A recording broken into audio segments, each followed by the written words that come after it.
Hey guys, tonight we begin with frost on your breath and the sound of snow creaking under wooden footsteps outside. We are stepping into the quiet, smoky belly of a Viking longhouse, somewhere on the coast of what is now Norway. It's winter, and winter here is not merely a season, it is a quiet, heavy presence that settles over everything. It seeps through the cracks in the timber walls and nestles in your bones like an unwelcome guest that refuses to leave. The sun barely rises these days, and when it does, it offers little warmth. This is a place of long darkness, of hard breath in cold air, and of lives shaped not by comfort, but by survival. You are not a warrior with a shining axe. You are not a chieftain with furs lined in silver. You are Ragna, a woman in her middle years, though the lines on your face suggest more.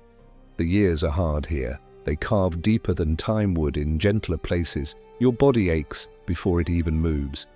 You wake not to an alarm, but to the cold sting of your own breath, fogging in the air before your face. Your bed is a low wooden frame filled with straw, damp at the edges where the warmth of your body could not reach. A coarse woolen blanket, heavy and scratchy, is the only thing keeping you from the full reach of the night cold, and even that smells faintly of smoke and old sweat. Your husband died last spring, a fever that took him fast after the thaw. No healer could help, and the gods were quiet. Since then you have slept closer to the animals, not out of fear or sadness, but because their breath and bodies give heat that the hearth cannot promise through the long, northern nights. The longhouse is one shared room, filled with smoke from the fire pit in the center, where embers still glow faint orange beneath a crust of white ash.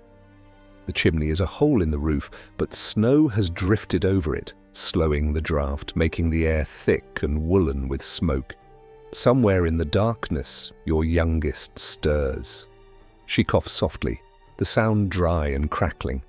You pull your shawl tighter and sit up slowly. The wool of your underdress clings to your skin. It has not been washed since late autumn, when the river water turned too cold to wade into. The water barrels inside the house are crusted with a sheen of ice, and even your breath feels brittle this morning. You listen for the wind, always listening for the wind.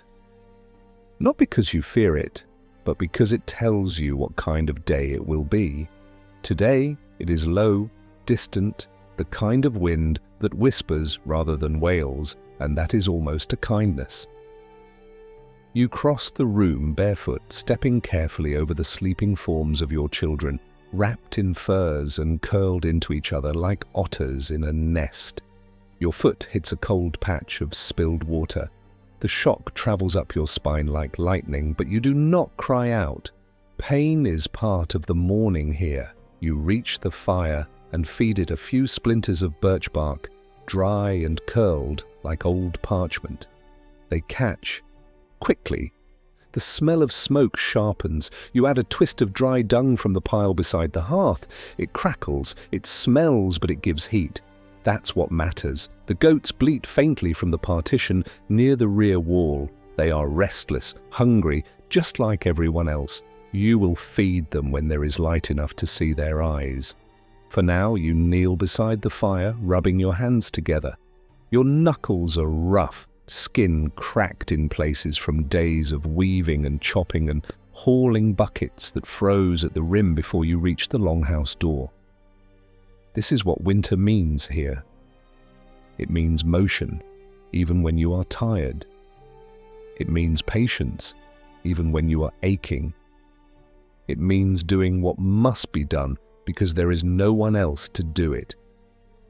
Outside, snow leans against the longhouse walls like a tired beast, pressing its weight inwards. The thatched roof creaks. You think for a moment of the woman you used to be before marriage, before childbirth, before grief, but those thoughts are soft and fleeting. The fire needs tending, the porridge must be stirred, the morning must begin whether you are ready or not. The fire catches slowly, as if reluctant to be awake before the sun, but Ragna knows how to coax it. She leans low, her breath steady and practiced, her hands firm, yet patient. Thin flames begin to stretch their fingers around the birch bark and dance beneath the cracked clay pot that hangs over the coals. The pot is older than her eldest son, chipped at the rim and blackened underneath from countless mornings like this one. Inside, last night's porridge stiffens into a lump, but with enough water and heat, it will return to something close to food. That is the first goal of every day in winter, to turn cold things warm and hard things soft again. Behind her, the children begin to stir. Little movements at first. The twitch of toes against fur, the quiet rustle of a woolen wrap, the gentle thud of someone's heel tapping the wooden wall in a half-dream. Ragna does not look back. She knows each of their waking sounds as well as she knows their faces. The youngest, Solveig, will wake first, her little voice always hoarse from sleeping so close to the smoky hearth. She will call for milk that isn't there. The goat's udders are nearly dry this time of year, and what little they give must stretch until the thaw. Ragna dips her fingers into the pot, stirs it gently, then pulls her hand back and wipes it against her apron. She feels the familiar grit of flour and ash on her skin, smells the tang of wood smoke that lives in every fibre of her clothes. Her body is stiff from the cold and from too many nights curled in awkward corners, too many days bent over looms and buckets. She does not complain. There is no one to complain to, the dead do not listen, and the living have their own burdens. A cough breaks the silence, just as she expected. Solveig's small form sits upright beneath the deerskin. Her hair sticks in all, directions like straw in a windstorm, her cheeks red from sleeping against the chill floorboards. Ragna moves toward her without hurry, scooping her up in a practiced motion. The child's arms are thin around her neck, but warm, and she murmurs into Ragna's ear a sleepy question about the porridge, about her father, about the stars. It's always one of those three. Ragna answers quietly, gently, even if the truth is hard or doesn't come easy. The others wake slowly. Sigurd rubs his eyes with the back of his hand and pulls the fur tighter around his legs. Ings stretches out her long limbs, already growing into a woman, already looking past these walls and into the world she dreams of one day seeing. Ragna watches them in the dim light of morning, the weak sun now barely beginning to touch the rim of the world beyond the smoke hole in the roof. Her children are bones and breath and possibility, and keeping them alive through winter is not just her work, it is her will. She serves the porridge in wooden bowls worn smooth by years of use. The edges are chipped, the spoons carved from driftwood and antler, but they serve their purpose. The porridge is thick and bland, with just a hint of salted fish mashed into it from last night's supper. It smells like survival.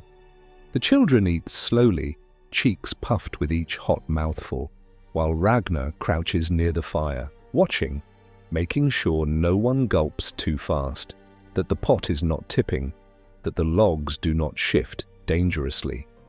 Outside, the world is still white and still. Snow hangs from the roof in heavy fringes. Somewhere beyond the edge of the village, a dog barks once, twice, then falls silent again. A raven cries out from the pine trees and flaps away, wings heavy in the cold air.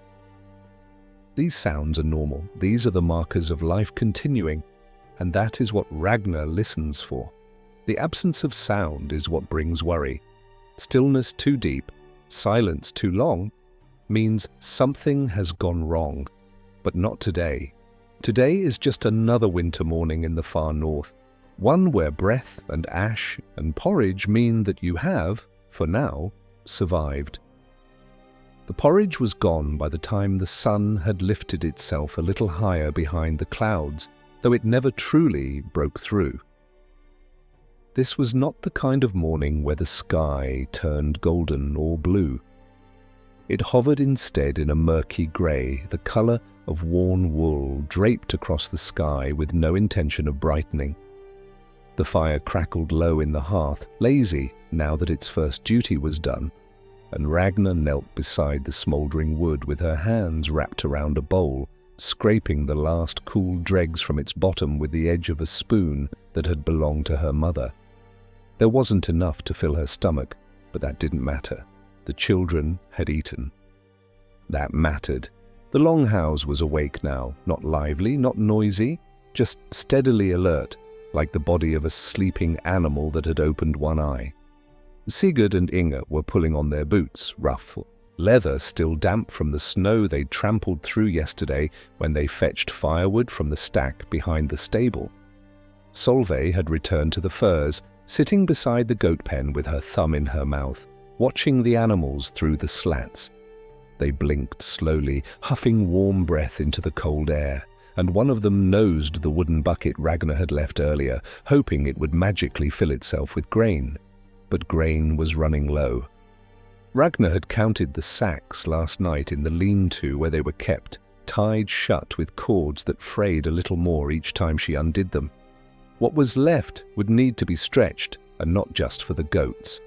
The rest of the salted fish had to last too, and the onions hanging from the beams were beginning to soften at their centres, weeping little streams of juice that ran down the twine. This was always the part of winter that tested you. Not the beginning when everything was crisp and fresh and new, and you still felt brave about the cold. Not the deepest part, when snowstorms blanketed everything, and you accepted your place in the belly of the season. But now, here, this dragging middle where you began to count every ember, every oat, every strip of leather you hoped wouldn't need patching until spring. Ragna stood slowly, her knees crackling in protest. The cold had worked its way deep into her joints these past weeks. Even with the goats and the fire and the body heat of children wrapped close at night, the damp had a way of settling in and clinging to the spaces between bones. She fetched her outer cloak from the peg near the door, the wool stiff with yesterday's frost and the faint smell of wet ash. Over her head went a thick linen hood, tied beneath her chin, and in her hand she took the iron bucket. There was no need to speak. The children knew what needed doing. This was the rhythm of their days. She stepped outside into a world softened by snow and silence. The path to the well was packed firm from daily use, the footprints of her neighbours frozen in place like fossils. The sky offered no hint of light, only the promise of more clouds. From another longhouse nearby she heard the thin wail of a baby and the answering shuffle of hurried feet. Somewhere down the slope, a dog barked at nothing, then barked again. Ragna kept her eyes low, not because she was afraid, but because the light reflecting off the snow could sting and blind. Each breath she took fogged the air and left behind a brief ghost of warmth. The well's rope was stiff with cold, and the bucket creaked as she lowered it into the darkness. It came back heavy, sloshing water that had not yet frozen, but would if she lingered. She poured it carefully into her iron pail, and then turned, making her way back, one slow step at a time, feet crunching over packed ice and old snow. Inside, the longhouse waited like a tired old animal. The children were clearing the bowls, the goats stamped their hooves, the fire crackled again, catching a new breath of life. She would return with water, warm it, pour a little for the animals, and a little more to soak the grain. Then she'd begin the spinning or the mending or whatever task would best stretch the hours until dusk. In this land, surviving the cold was never about bravery. It was about rhythm. You learned to live inside the quiet. You learned to wake and stir and step forward even when the cold made your bones feel like hollow ice. And Ragna, alone but not broken, had learned this lesson long ago. The water hissed when it touched the hot stones near the edge of the hearth. It sent up a little cloud of steam, rising like breath from the earth. Ragna knelt beside it, holding the iron bucket close, careful not to spill. The warmth crept out slowly, not enough to chase the cold from her fingers, but just enough to remind her what warmth felt like. She set the bucket beside the wall and pressed her palms together, trying to work sensation back into the skin. The tips of her fingers were pink and stiff, her knuckles rough from years of scrubbing and hauling and bracing against wind that never softened. Ing sat by the door with a bundle of wool in her lap, carding it slowly, rhythmically, her face half-shadowed by her hood. Her hands moved like they had done this 100 mornings before, and would do it 100 more. She didn't speak, but she hummed something, low and tuneless, not a song exactly, but a kind of breath music that filled the stillness without disturbing it. Ragna didn't interrupt. That was one of the many things winter taught you, to let the quiet be what it was. Some sounds were too fragile to break. The longhouse smelled of old smoke and boiled grain and the faint sourness of damp leather. The goat penned in the far corner, let out a small bleat, and then quieted again. Sigurd was outside chopping wood. She could hear the thud of the axe, steady as a drumbeat, and the occasional snap of splitting pine. He was almost old enough to go on the hunts now, though Ragna had not yet decided if she would let him. The thought of him leaving in deep snow with the men from the village made her stomach tighten. It wasn't the danger of wolves or the cold she feared most. It was the knowledge that one day he would not return, not because of accident or battle, but because he would choose not to. The world had a way of pulling sons away from the hearth, and mothers, no matter how strong, could not pull them back. She set to spinning wool at her corner loom, her fingers working slowly, methodically. The spindle twirled with a soft whisper, winding the thread into a rough line of yarn. It was not perfect, but it was strong enough. Her grandmother used to say that winter was not a season, it was a test, not just of the weather or the food stores or the strength of your roof, but of your mind, your heart, your patience. The days were long in the dark, and not everyone passed through them unchanged. Some grew quieter. Some broke. Ragna had known a woman once who had walked out into the snow one morning with no shoes, no cloak, and never returned. They found her curled beneath a tree days later, hands folded as if in prayer, her face as peaceful as if she'd fallen asleep beside the hearth. No one spoke of her now, but Ragna did not forget. You couldn't forget things like that, not here. Not when the cold still crept in the same cracks in the walls. A sudden gust of wind pushed against the longhouse, and the roof creaked just slightly. Snow fell from the overhang outside, landing in a soft, muffled thump. Solveig, who had been silent until now, looked up from her bundle of straw and blinked at the sound. Ragna met her eyes and smiled just a little. That too was something winter taught you, how to smile with less. Not from joy or ease, but because sometimes a smile was the only thing you had to give. By midday, a thin sliver of pale light had crept across the wall beside her. It wasn't much, but it meant the sun had made its brief, low pass across the sky. The woodpile would need checking. The goat pails needed another fill. The spinning could wait. The quiet might linger, but the tasks would not. So she stood again, slowly, brushing the dust from her dress. Her knees ached, Her hands trembled just slightly with the chill, but she moved anyway. Because here, life didn't ask if you were tired. It only asked that you continue. The door scraped against the frozen ground as Ragna pushed it open with her shoulder, the hinges stiff and protesting, the leather covering catching slightly on the frame before it gave way to the whiteness outside. She stepped through, squinting into the light, though it was muted and washed out, the kind of midday that barely earned its name. The snow had crusted overnight, a thin brittle shell on top of the softness beneath, and each footstep cracked through it with a quiet crunch. She adjusted the weight of the iron bucket in her hands, its handle biting into the base of her palm, and made her way toward the woodpile near the edge of the clearing. The cold was not cruel today, but it was thorough. It crept under the layers of wool and linen, found the soft skin at her neck, worked its way down the spine with fingers like melted glass turned solid again. The wind was not strong, but it carried with it a whispering breath that rattled through the trees and reminded her that spring was not near. Not yet. The pines swayed gently, their tops whispering to each other above the snow line, and a raven wheeled high overhead, letting out one sharp cry before flapping on toward the distant ridge.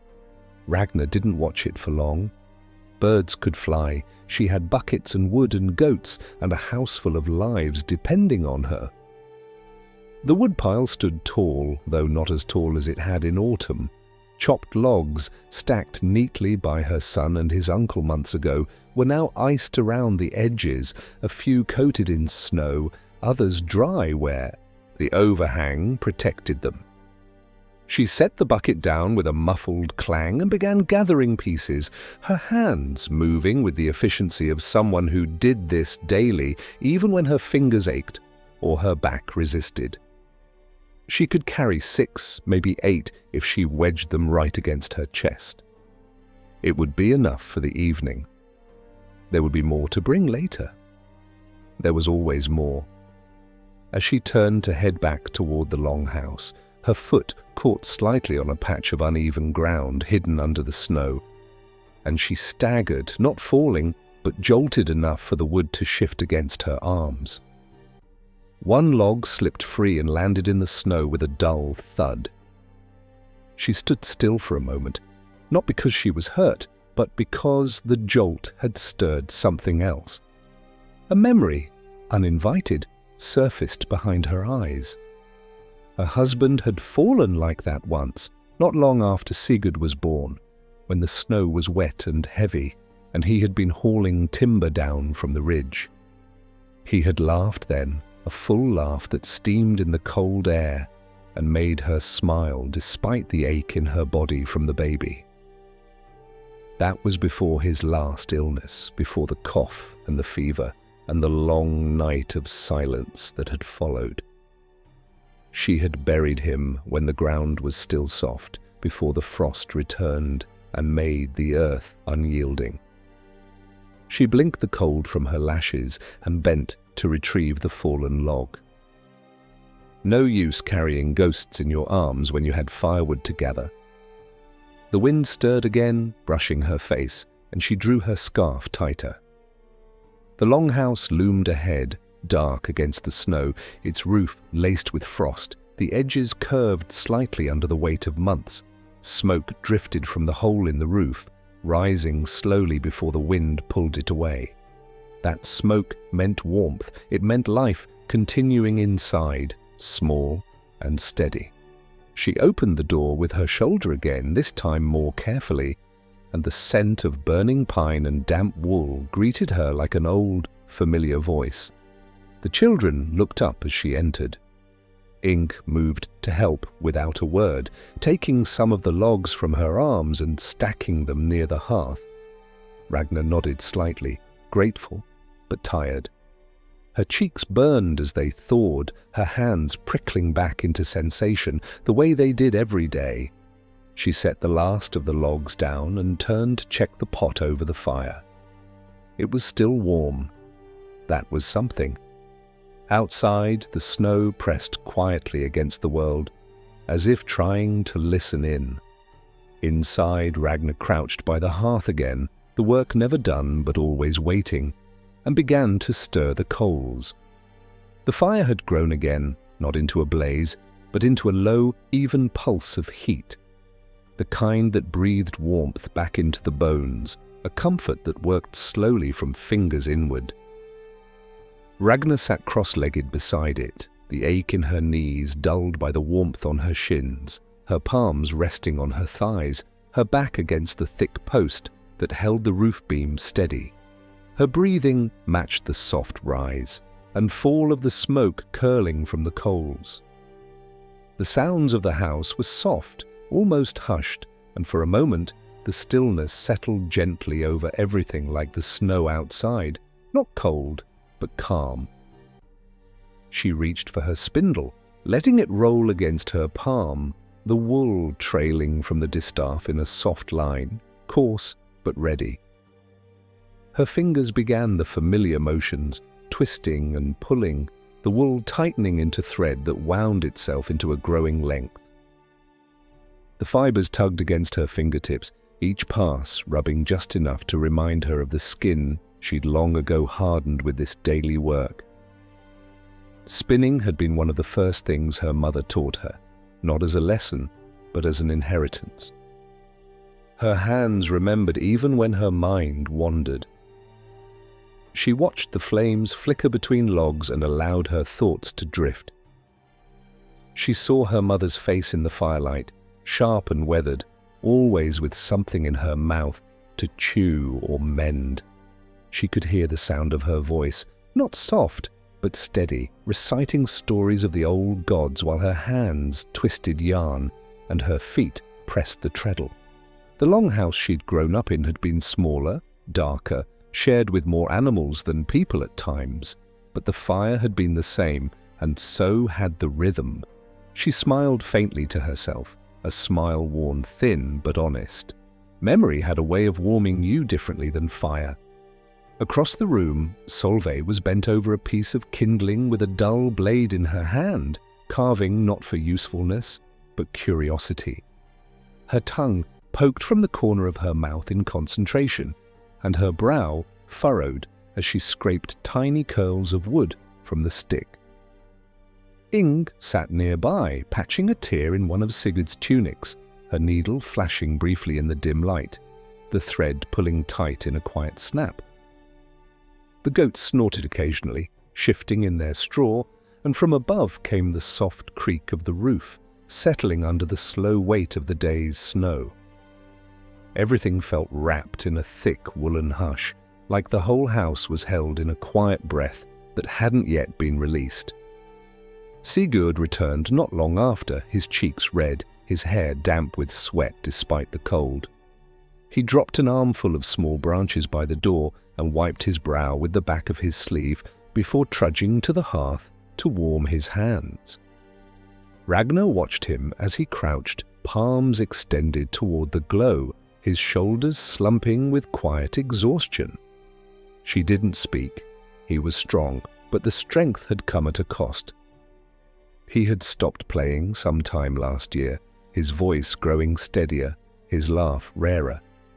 He was becoming a man, and she didn't know yet whether that filled her with pride or fear. They would need to repair the roof come spring, she thought absently, her eyes lifting toward the thatch overhead. Some of the thatching had begun to sag, where water had seeped through in early autumn. If the melt came too fast, it would find its way in. That meant more hours in the cold, more hands carrying reeds from the edge of the marsh when the ice retreated. But that was a problem for a different season. For now, the house held. The thread in her fingers had grown long, and she paused to wind it carefully onto the spindle, turning it slowly, pressing it down with care. Her hands moved by feel. The thread was uneven but strong, enough for weaving, enough for mending what would surely wear out again before the thaw. In the Viking lands, cloth was not decoration, it was shield, roof, comfort, trade, and every inch of it was born from hands like hers, working in the quiet. She looked toward the fire once more. The wood crackled softly, sending up a few sparks that danced and then vanished.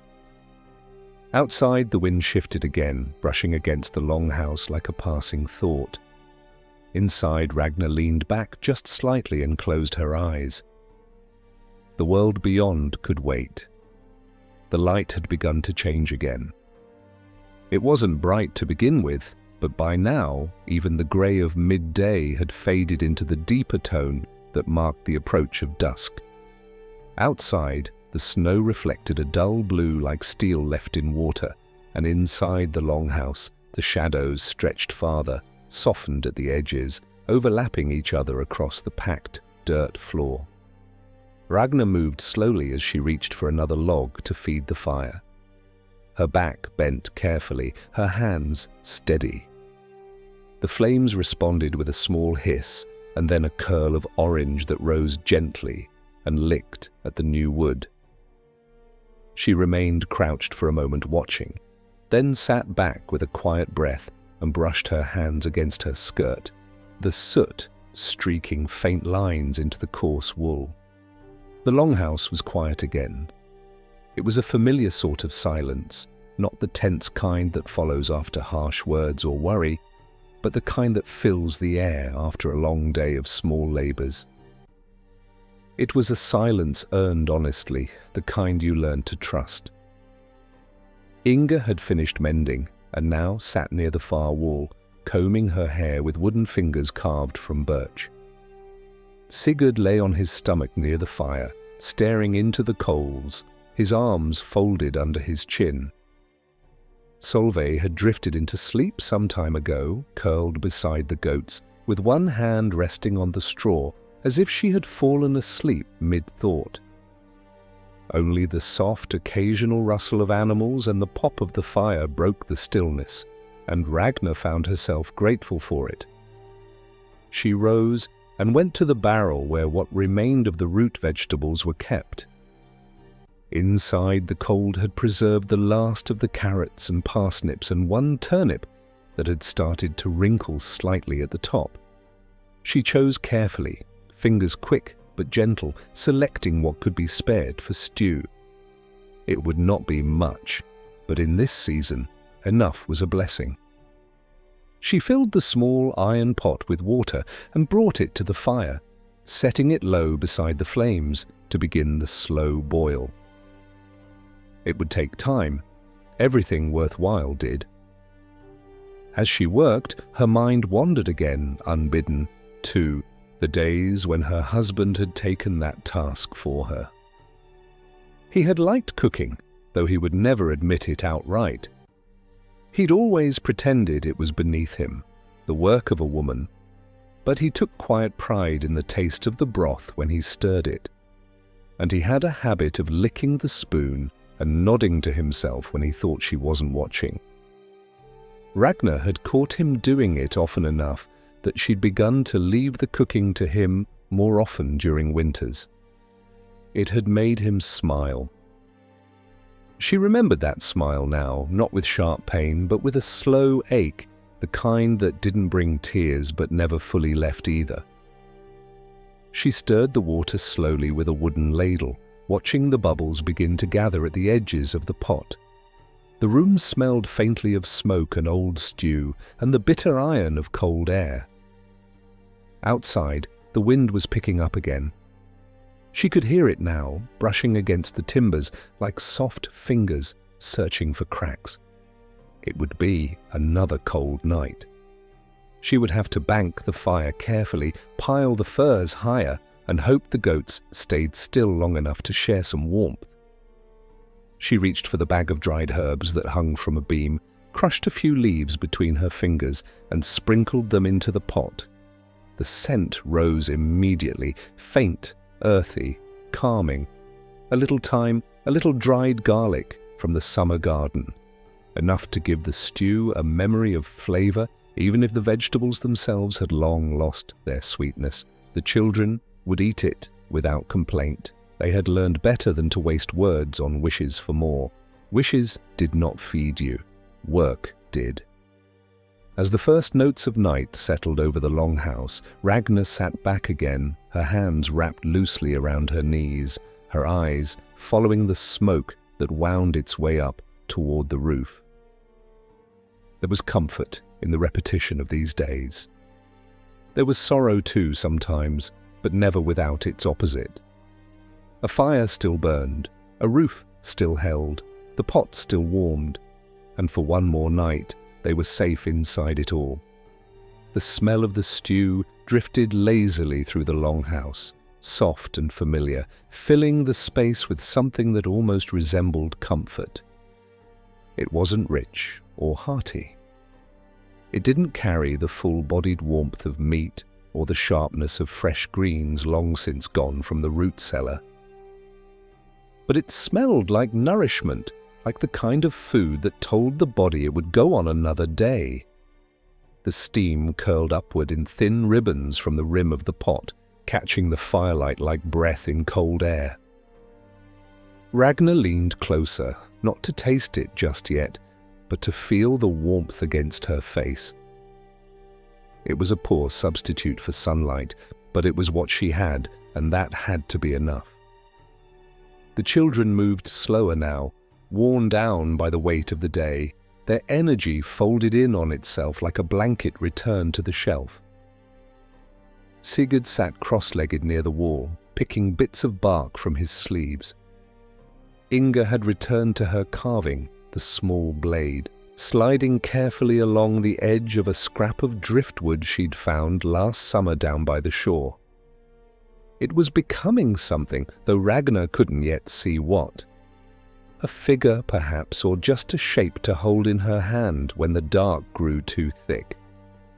Solveig had not stirred from her nest of furs, her breath shallow and slow, one arm flung across her head like she'd given up all arguments with the day. Ragna ladled the stew into wooden bowls one by one, careful to keep the portions even. There was a rhythm to this too, not just in the motion of her hand, but in the way she passed the bowls out, in the way each child accepted theirs with a nod and quiet murmur. It was like a ritual now, part of the pattern that bound them to one another. No one rushed. They ate slowly, chewing in silence, the soft clink of wooden spoons against bowls the only sound for a long while. Ragna sat last, her own bowl cooling beside her, her hands resting in her lap as she watched them eat. She had long since learned that hunger made no demands if you waited long enough. It became a companion, not a torment.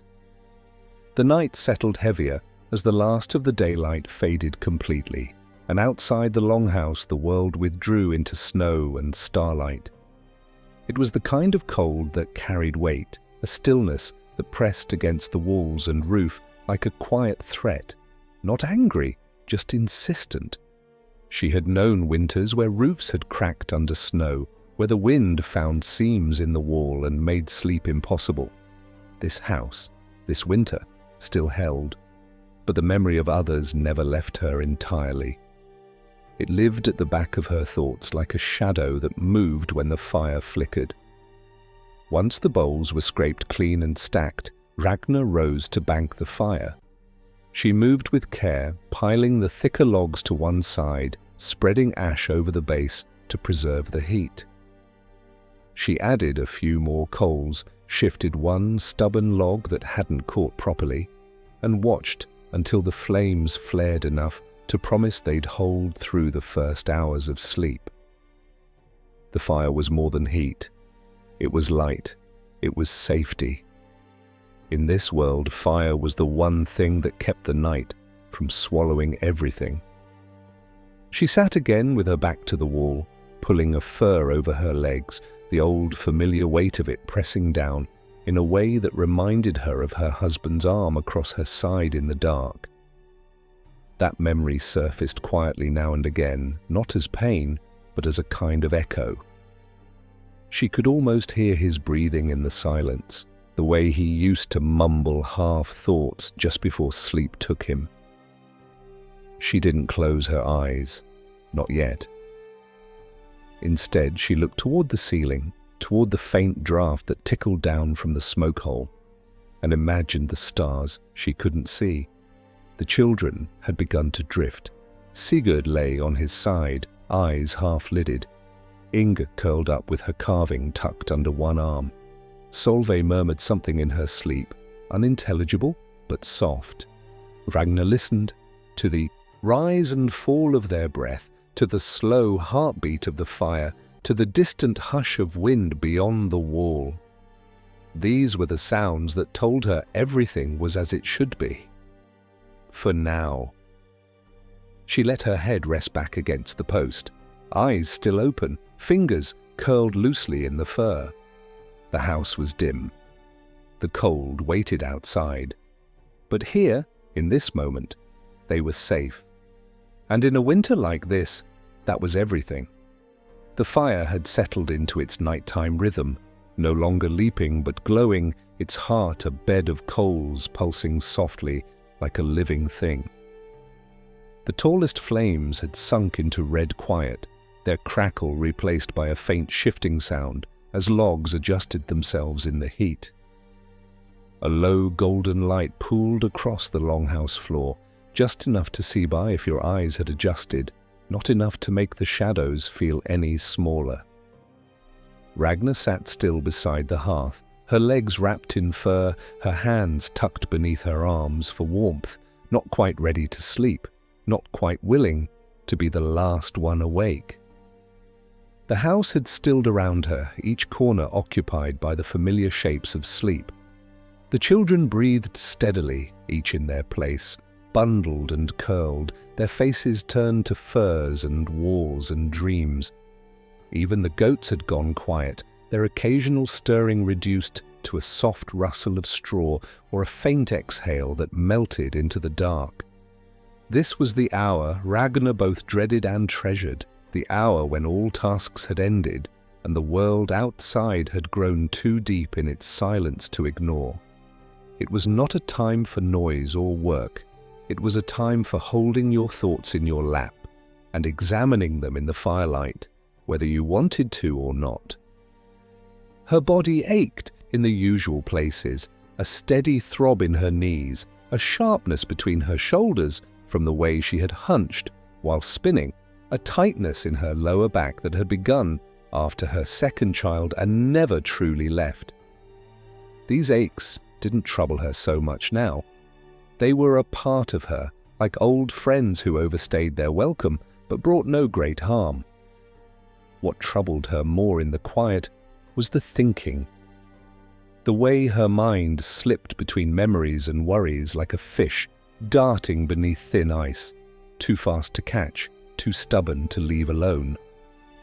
She thought of her husband again, not the way he had looked in sickness, but the way he had stood once beside this same fire, sharpening his blade with a slow, steady rhythm. He hadn't been a great warrior, most men weren't, no matter what the old tales said. But he had been steady, a man who returned when he said he would, who could laugh in the middle of a hard day, who had held her hand once during a storm, not because she was afraid, but because he was. That memory warmed her more than the fire ever could. Outside, the wind was rising. She could hear it threading its way through the trees, brushing against the thatch roof, testing the corners of the house for weaknesses. Snow fell again. She knew it not from sound, for snow. Was Ordizka nearly silent? But from the way the light changed slightly at the smoke hole. A softness dimmed even the faint gleam from the fire, and that meant the world beyond the walls was being slowly buried once more. There was comfort in that too. Snow-covered tracks, buried missteps, made every field look like a blank slate. It reminded her that not everything broken stayed visible. She adjusted her weight, careful not to disturb the quiet, and reached for a small woolen scrap she had tucked near her bedroll. It was a patch of cloth she had begun mending 2 days ago, a child's mitten that had torn near the thumb.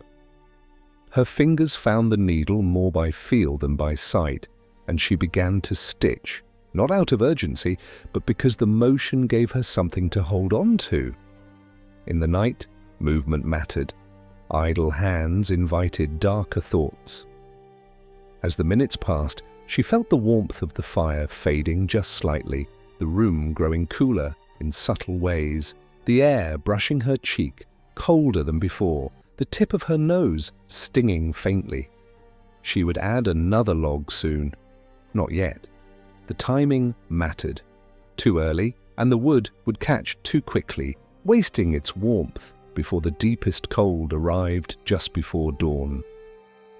Too late, and the chill would slip in unnoticed, nipping at the children's dreams, making them wake, shivering and uncertain.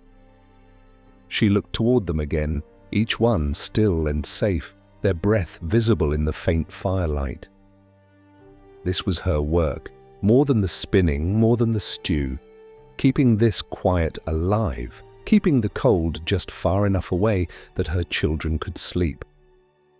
It wasn't glorious, it wasn't what the sagas would ever remember, but it was the kind of strength that lasted longer than any sword. She turned her eyes back to the fire. It was time to add the log.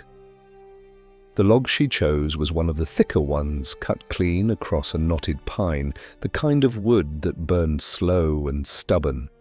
She lifted it with both hands, the rough bark biting faintly into her fingers, and eased it onto the coals with care. The fire sighed in response, the way a body does when pulling a blanket closer, and sparks stirred briefly before settling again into the bed of ash. She nudged it slightly with a stick until it found its place among the embers, then leaned back once more, her eyes on the new flames as they found their breath. There was something about firelight in the middle of the night that spoke differently than it did during the day. In the daylight, fire was a tool, something to cook by, to warm water, to keep hands from going numb while spinning thread or gutting fish. But now, in this hour when even the wind outside seemed to sleep between its gusts, the fire was more than warmth. It was company. It flickered in a way that almost felt like conversation. Ragna listened to it without needing to understand it. She had done this for years, and the language of fire had always made more sense to her than the chattering talk of gossiping. Neighbors or loud festival songs, fire told the truth. It showed what was spent, what could still burn, and what must be carefully watched if you didn't want it to disappear too soon. The mitten had slipped from her lap unnoticed. Her needle lay beside it now, half buried in the folds of her shawl. She didn't reach for it again. Her hands rested quietly, her posture loose, not asleep, but not tense either. Her body had learned how to wait. These were the hours she gave herself permission to just be. No one needed her at this moment. Not the goats, not the stew pot, not the spindle or the barrel of melting snow. Even the children, those breathing anchors of her days, were finally quiet and still. That stillness was a gift. It gave her space to remember who she had been before they had come into her arms. Not that she regretted them. Never. They were the bones of her world now. But there had been a time when she had walked farther than the edge of the village without worrying about the weather or the weight of a child on her hip. She used to collect driftwood with her sister down by the water long before the sickness took her. She used to sing. Not loud songs, not boastful ones, but soft ones, the kind you hummed under your breath while sorting herbs or watching the skies for the first hint of geese returning. She hadn't sung in a long time. Not because she had lost the voice for it, but because winter taught you which things to keep quiet.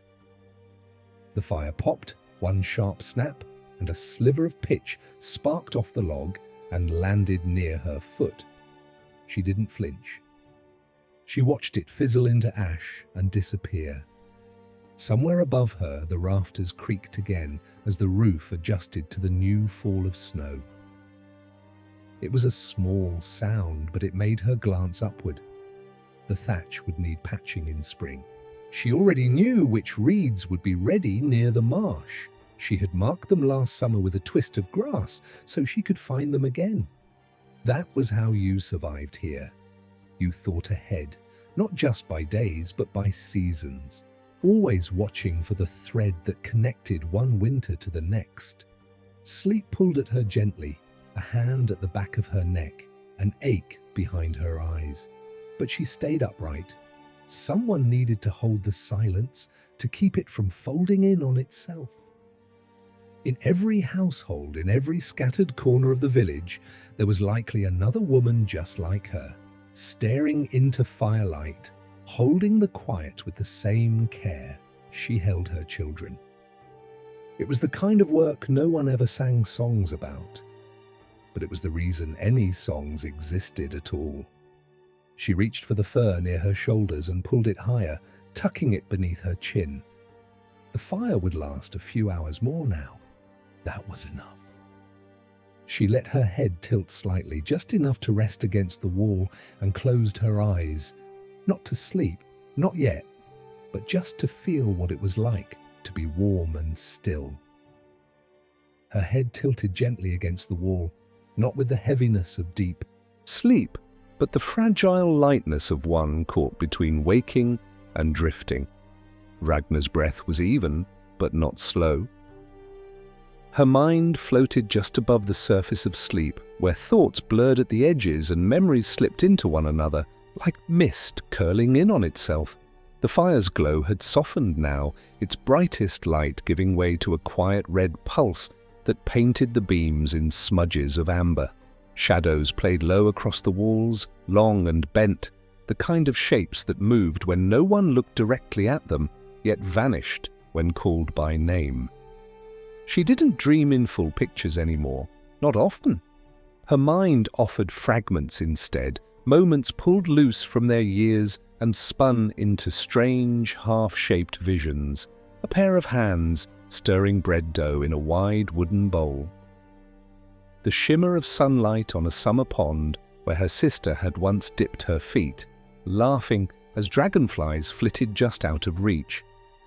The feeling of her mother's rough thumb brushing flour from her cheek. Even the sound of horses' hooves in the distance, echoing off stone, though there hadn't been a horse here in many winters. These weren't memories in the way one recalls a thing. They were more like the ashes of memory, still warm, still shaped by the fire that made them. In this strange middle place of the night, the sounds of the longhouse felt both distant and near. The occasional shifting of wood in the fire, the low snuffle of one of the goats, the unconscious stirring of a child's limbs tangled in furs. Her senses absorbed these things without pulling her fully awake. It was as if her body remained alert in case something was needed of her, even if her spirit had gone walking somewhere quieter. Time passed, though she did not count it. The warmth of the fire receded slowly like a tide pulling away from shore. Her shoulder chilled first, then her feet, and slowly the cold crept into the space between her ribs. It wasn't sharp, not yet, just present enough to bring her back. She opened her eyes slowly, adjusting to the dim, her gaze fixed on the orange core of the fire, no longer a glow, but a whisper. The log she had added was mostly coal now, its edges blackened and softening inward. She could wait longer, she thought. The fire still lived. But something inside her stirred. A familiar sense, a knowing. She rose quietly, careful not to wake the air too much, and went to the woodpile again. This time she selected a smaller piece, one of the lighter ones, seasoned and dry, perfect for coaxing warmth back without too much smoke. She laid it gently onto the coals, then crouched near and blew, slow and even. The flame took longer to answer this time, hesitant perhaps, or just tired.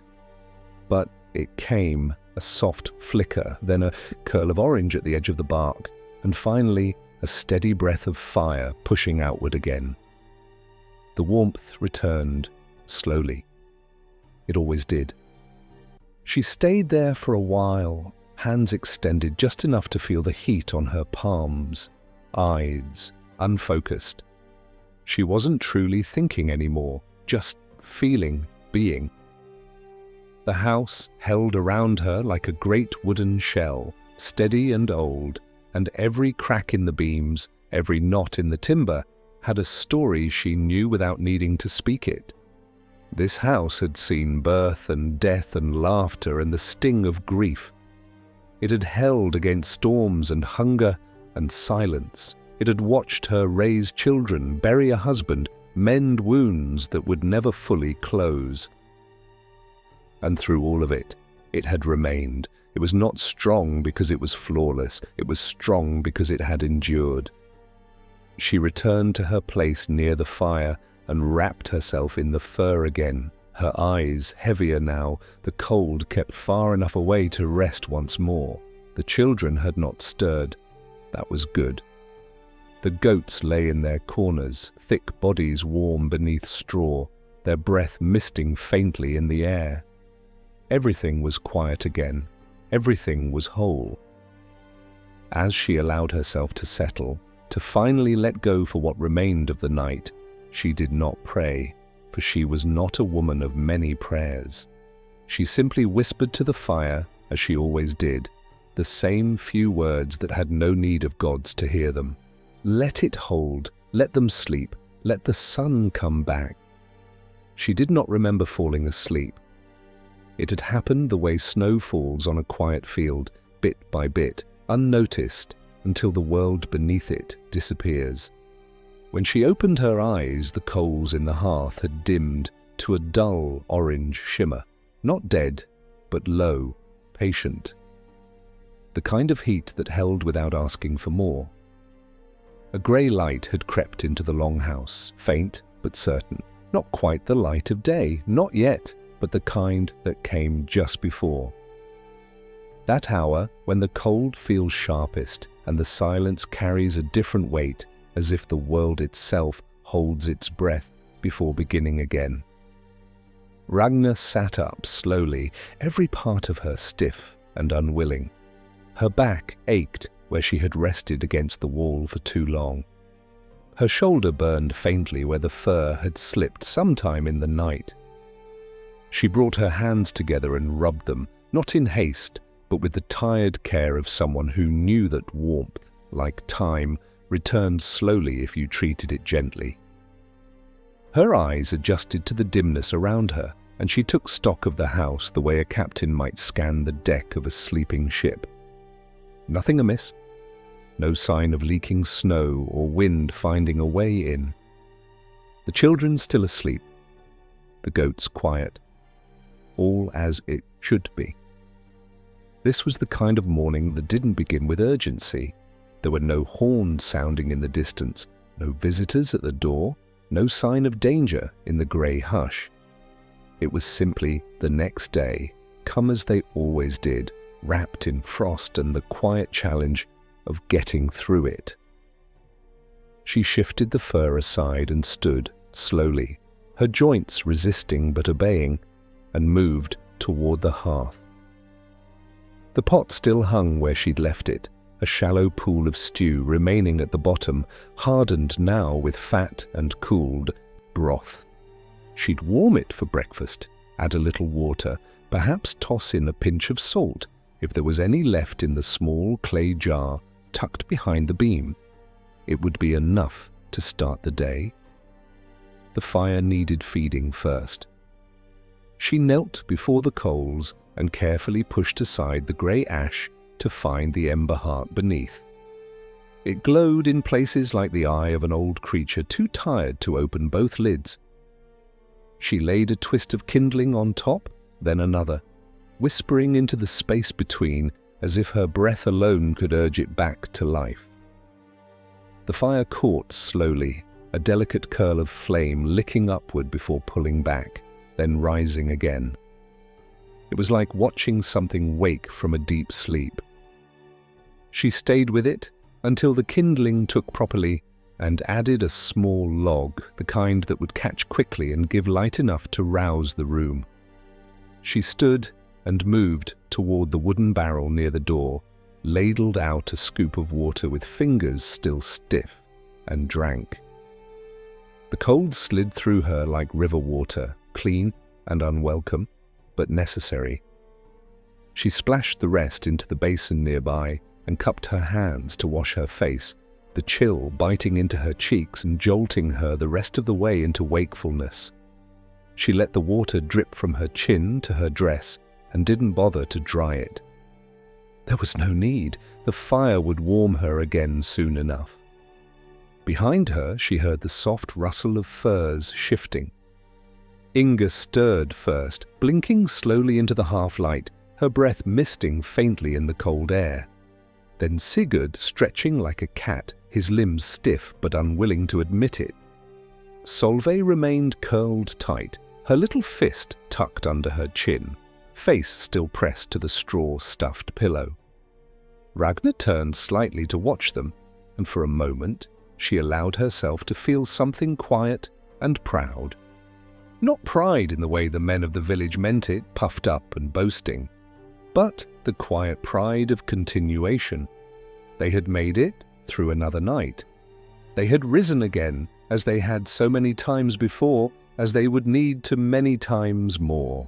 The morning would stretch slowly. There would be wood to gather, snow to clear, goats to feed, and threads to spin.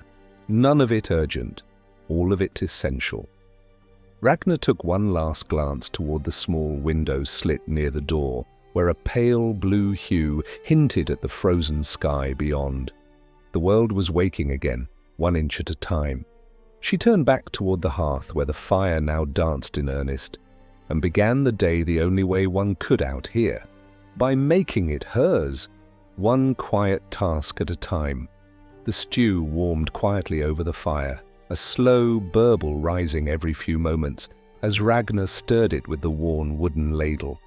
The steam rose in thin, ghostly ribbons and filled the longhouse with its simple, earthy scent.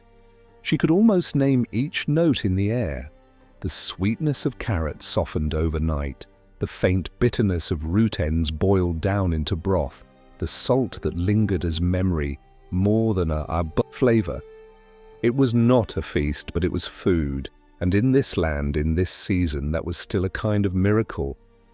The children sat close to the hearth again, bowls cupped in both hands, heads bowed as they ate, with the kind of quiet that came from both hunger and understanding. There were no complaints, no words spent on what the stew lacked. Solveig leaned against Inga's shoulder, not yet fully awake, her spoon moving slowly between bowl and mouth, like her body wasn't quite ready to be part of the day. Ragna didn't press her. Some mornings required patience more than instruction. She sat with them briefly, eating her own share in silence, eyes moving across each of their faces, not with worry, but with the steadiness of someone taking stock. They were tired, but strong. That was enough. After the bowls had been scraped and rinsed, with warm water poured from the kettle, Ragna moved to the door. The hide flap was stiff with frost around the edges, and it took both hands to peel it aside. The outside world greeted her with the same quiet cold she had come to expect. Snow stretched across the ground in an unbroken sheet, shimmering faintly in the pale morning light. It was still early enough that the wind had not risen yet, and in that stillness there was something almost sacred, a hush so complete it felt like the land itself was pausing to listen. She stepped out, boots crunching through the top crust of snow, and made her way toward the lean-to where the wood was kept. The pile was shrinking again. That realization passed through her without panic, only the acknowledgement that it would need tending, maybe tomorrow. Sigurd could help her drag more down from the ridge if the paths weren't too slick. Today there was enough, and today was what mattered. From there, she turned to check the goats. Their pen stood against the side of the longhouse, lashed tight with old rope and half covered with timber salvaged from a broken sled. The goats huffed warm breath as she approached, one nudging its nose between the slats as if to greet her, or perhaps just to beg for the grain it knew came each morning. She reached into the bag slung over her shoulder, fingers brushing against the last handful of dried barley, and scattered it into the trough with practiced ease. The animals crowded forward, hooves clicking softly on frozen ground. Ragna watched them feed, arms crossed against the cold, eyes narrowed slightly against the brightness of the snow. One of them, Air, the older doe, seemed slower today, her movements stiff. Ragna made a note of it silently. She would check her legs later, maybe wrap the joints with warm cloth if the stiffness didn't pass. By the time she stepped back inside, her cheeks were tingling from the wind and her fingers had lost their feeling at the tips. The warmth of the longhouse wrapped around her immediately, not fierce, but welcoming. The children had begun to move about now, brushing straw from their cloaks, straightening blankets, setting about their small chores without needing to be told. Ragna hung her cloak near the fire and knelt again beside the hearth, pressing her hands close, letting the heat crawl back into her skin 1 inch at a time. She glanced toward the ceiling as a soft creak passed through the beams, followed by a slow drip. Snowmelt, just the edge of it beginning to form. It would refreeze before nightfall, she knew, but the fact that it had begun at all marked something, a shift, a reminder.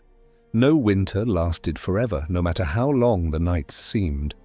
The morning, once so still, now hummed faintly with quiet motion. Not noise, but life. A thread drawn through hands and habits, old as the hills. Ragna exhaled slowly, the breath easing out of her like steam from the kettle, and reached for her spindle. It was time to make the thread again. The spindle turned between her fingers with the slow, practiced grace of repetition, the wool pulling out into a long, even strand that twisted itself steadily with each flick of her wrist. Ragna sat beside the fire, knees drawn up slightly, the distaff resting against her thigh, her eyes half-lidded in concentration, not because the work was difficult, but because it required that particular kind of attention that left room for thought to move freely. The fire no longer demanded her watchfulness. It burned steady now, its heat wrapping around her lower back, casting long tongues of shadow up the back wall where the rafters met in a curve like the ribs of a boat turned upside down. The spindle danced a slow rhythm in the quiet room, and her hands, as always, remembered the shape of the task without needing her mind to guide them. Thread-making was not simply work, not truly. It was something older, something woven into the marrow of her days and her bloodline. Her mother had done this, and her mother's mother, on long nights with snow piled to the door. It was the work of women who had held their households together by the thin but unbreaking thread spun from fleece and patience. No one sang songs about spinning.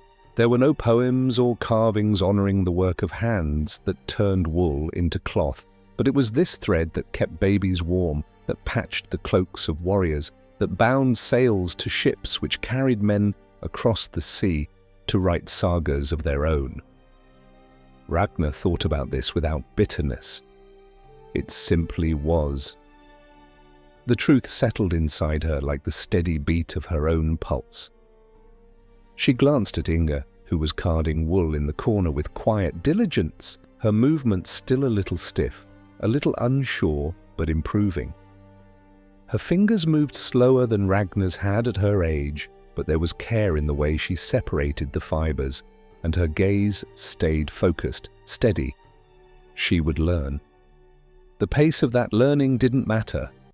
What mattered was that the knowledge passed on, that someone else's fingers would keep turning wool into warmth after Ragna's had gone still. Outside, the wind had begun again. It tapped at the roof like a polite visitor, and then grew bold, brushing snow loose from the upper edges of the thatch. Occasionally, a dull thump announced another clump falling to the ground. Inside, though, it remained warm, the fire answering each gust with a flicker, as if refusing to be intimidated. Ragna reached to adjust the wool on the distaff, her fingers brushing the coarse bundle into place, then let the spindle fall again, her wrist flicking it into motion like a leaf spinning gently on the surface of a pond. The thread pulled out in a line, tight and clean, and her fingers pinched and fed the wool as naturally as breathing. Solveig had found her way to the goats again and sat with her back against their pen, tracing circles in the dirt floor with a stick. She wasn't needed for anything yet, and Ragna saw no reason to call her away. Let the girl dream a little longer. Childhood, in a place like this, was always shorter than it seemed. Let her draw her circles, speak to the goats in their drowsy language, pretend for a few more weeks that the world was as simple as morning stew and warm straw. Sigurd had gone to fetch more kindling from the edge of the forest, his footprints disappearing behind him in the drifting snow. He had taken the old axe with him, worn but still sharp. She trusted him to know where the branches lay buried just beneath the surface, to find them without wandering too far. That boy carried the forest in his shoulders, quiet and tall and filled with things he did not say. He was her late husband's son in ways that words couldn't reach. Ragna exhaled through her nose, slow and soft, and the spindle kept spinning. The wool tightened into a line of strength, and she wound it up gently with her free hand, watching it gather in even circles around the shaft. Outside, the day crept forward, pale and frozen, but within the walls of the longhouse, the warmth grew, the thread lengthened, and the quiet stayed whole. The thread wound slowly around the spindle, building up in soft, neat layers as Ragna worked, the wool pulling from the distaff like breath drawn from a sleeping chest. The motion never truly stopped, even when her eyes wandered. It was the kind of task that let the body lead while the mind stepped aside. Her fingers kept the rhythm, but her thoughts had begun to stretch outward, drifting from the soft warmth of the hearth toward the distant contours of the village. Beyond her door, the world still existed, even if she could not see it. There were other fires burning right now in other longhouses. She could almost feel them in her bones, the shape of each one, the quiet chores unfolding around them, the murmured words passed between parents and children. It was easy to forget, in the thick silence of winter, that they were not alone out here. The houses were spaced far enough apart that one could live days without glimpsing a neighbor, especially when snow stacked itself between the paths like a second roof. But they were there. Old Marta, likely crushing dried fish into porridge with her bent back and muttering to herself in that half-sleeping way she had. Jarl Eric's house, where the youngest daughter had been sick last Ragna heard, curled now probably beneath a mountain of blankets while her mother hummed to keep her fever calm. Inga's friend Liv, likely helping her mother sew another patch onto the thatched sleeping mat by their hearth, her fingers raw but proud. She didn't see them often, that was how it went this time of year. You only ventured out for need, not for company. But the thread of village life remained even when unseen, pulled taut between one fire and the next. She liked to think that each time she spun a length of wool, she added to that unseen cord. That even in silence, she was helping to hold something together.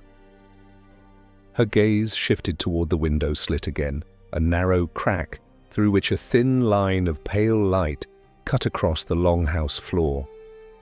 Snow continued to fall, light and steady, the sky above a soft silver that offered neither storm nor sun.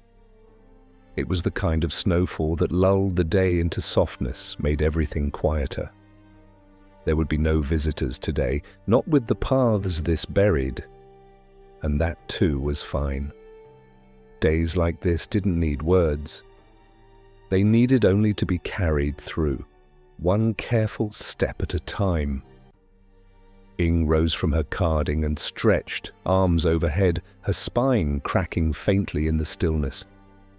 She walked to the fire and added a small log without needing to ask, then crouched beside it to warm her hands. Ragna watched her from the corner of her eye, proud without smiling, pleased in the way a potter is pleased when a bowl begins to form beneath the wheel. Not finished, not perfect, but shaping well.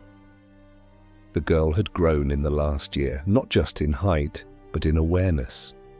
She moved with purpose now, she listened differently. She asked fewer questions, but saw more. It was a shift Ragna had seen before, the beginning of womanhood. She felt it like a weight handed to her, both beautiful and terribly fragile. Solveig still sat near the goats, humming now, a soft, wandering tune that had no words, just rises and falls that matched the drifting of her thoughts. One of the younger goats leaned its head into her lap, content with her warmth and her quiet voice. Ragna let her be. There would be enough years soon when Solveig would not be able to sit still, when spinning and mending and scraping hides would call her forward with the same pull that thread had over Ragna now. She turned back to the spindle, her fingers resuming their gentle pinch and pull. The thread thickened again, her lap filled with the work of her hands. The fire, stoked, rose another inch. Outside, the snow fell without urgency, blanketing the village, the world, the long hush of winter. And within that hush, in one longhouse among many, Ragna spun. The thread had grown heavy in her lap by the time Ragna paused. Again, the spindle nearly full, its wool wrapped in quiet layers like rings on an old tree. She leaned back slowly, her spine unfolding from its long curl over the work, and let her hands rest. The fire behind her popped softly as a knot in the log gave way, and the scent of singed pine drifted into the room. Her eyes closed for just a moment. She wasn't tired exactly, but there was a weariness that came from doing the same thing well for hours, a kind of ache that lived in the mind more than the muscles. The longhouse had settled into its midday quiet. Ing was sorting through the basket of wool, picking out the finer tufts to be spun next. Solveig had drifted into sleep again, her back still against the goat pen, one small hand clutching the tail of her braid. The goats themselves were napping too, their bellies full, their bodies heavy and still. Even the air seemed quieter, as if the snow falling outside had muffled not just sound but time. Ragna was just beginning to shift, to set the spindle aside and rise, when she heard it, a knock. It was not loud, not insistent, but unmistakable. A gentle rap against the hide flap that served as their door. Her body responded before her thoughts did, feet already moving across the packed dirt floor, heart lifting with a sudden sharpness that came with the presence of the unexpected. Visitors were rare in the heart of winter, rarer still when the snow came this thick. But someone was there. She lifted the hide flap carefully, letting in a breath of cold so sharp it stung her teeth, and blinked at the figure before her. A young man, hooded and wrapped in layers, his cheeks red with cold and breath fogging in thick clouds. He pulled back his fur-lined cowl with a gloved hand and nodded once, respectful but brief. "Ragna," he said, his voice hoarse from the cold. "It's Einar's boy, from the West Ridge. My father sent me. We've lost 2 goats to fever. He wondered if you might come look." Ragna took a moment, letting his words settle past the surprise. Ignar's family had always been proud and not quick to ask for help. That they'd sent the boy through this snow meant the fever had turned serious. She didn't hesitate, not because she owed them anything, but because when animals fell ill in winter, the risk spread quietly. One sick goat could become 5, and 5 could mean hunger by spring. "Let me get my cloak," she said, and turned back into the house. Ing looked up as she returned to the hearth, already reading the answer in her mother's face.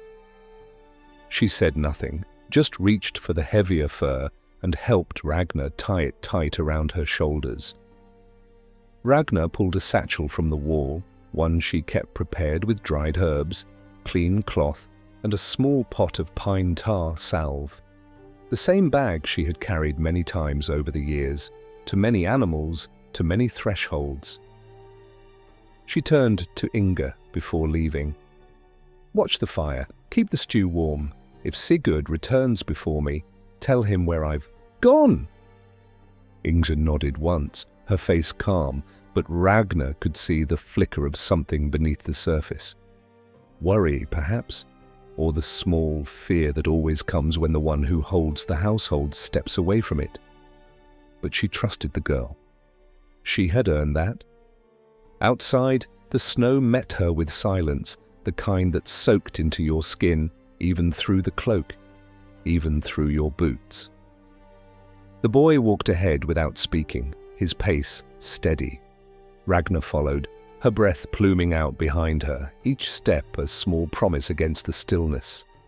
The path to Einar's house wound through the trees, now heavy with snow, their branches bowed and sagging, almost brushing the ground.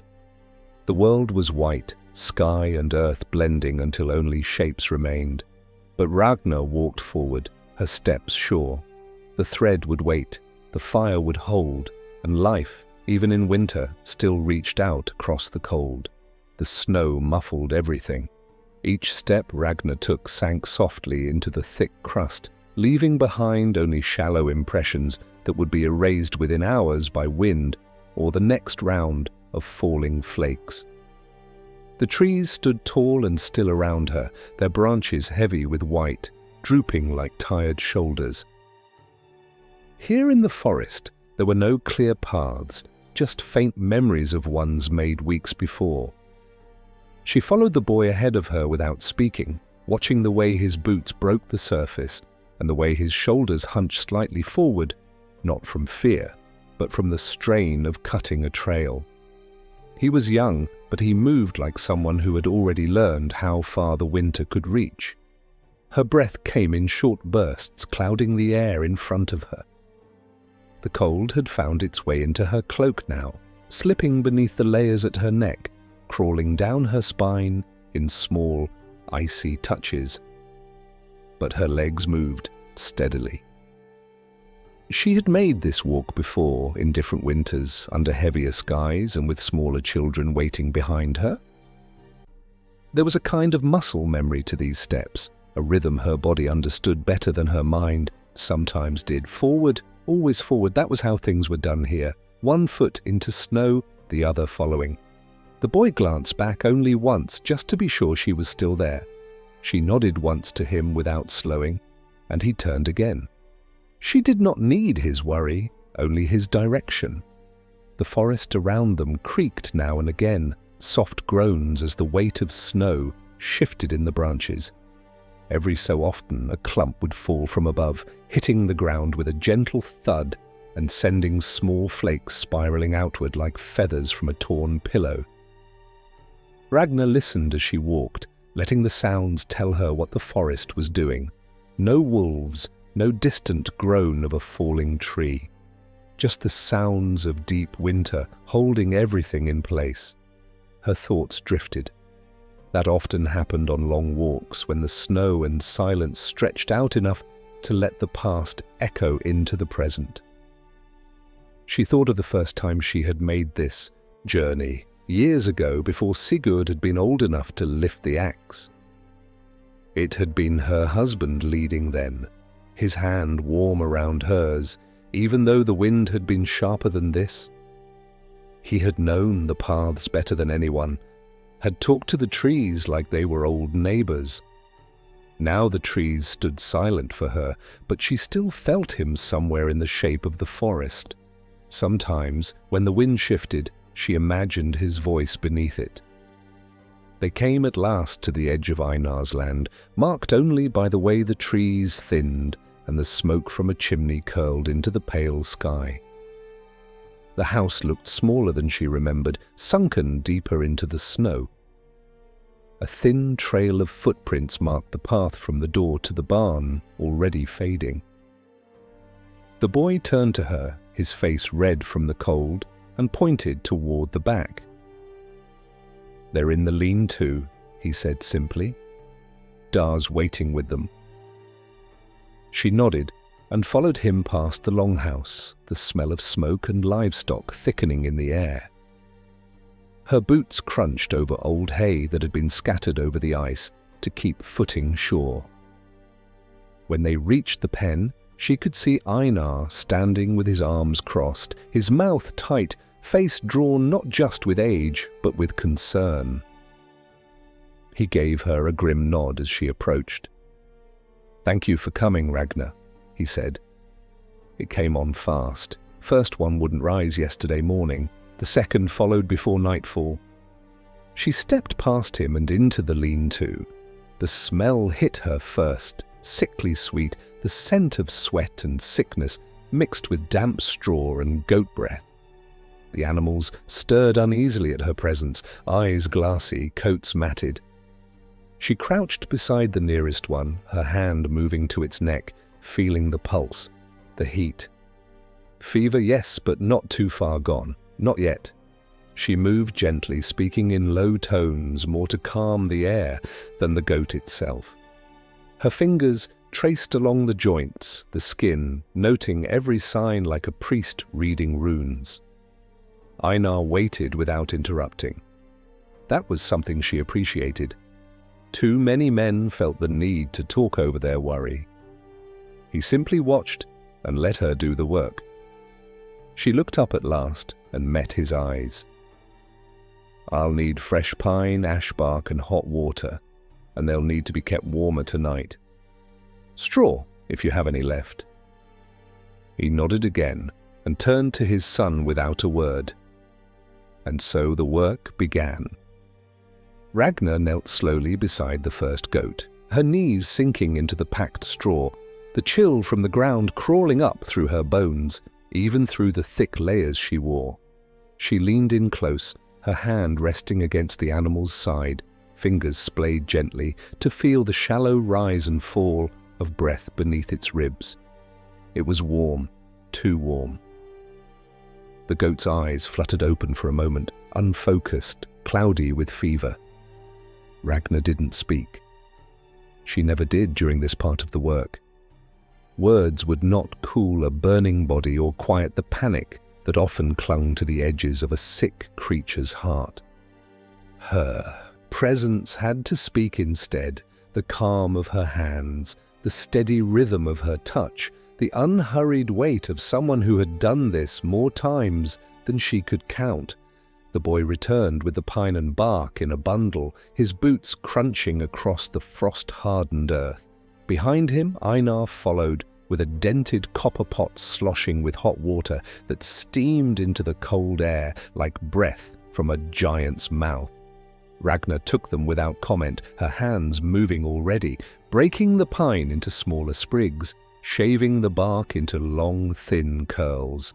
She dropped them into a cloth bundle she kept in her satchel, then knotted it tight and slipped it into the steaming water.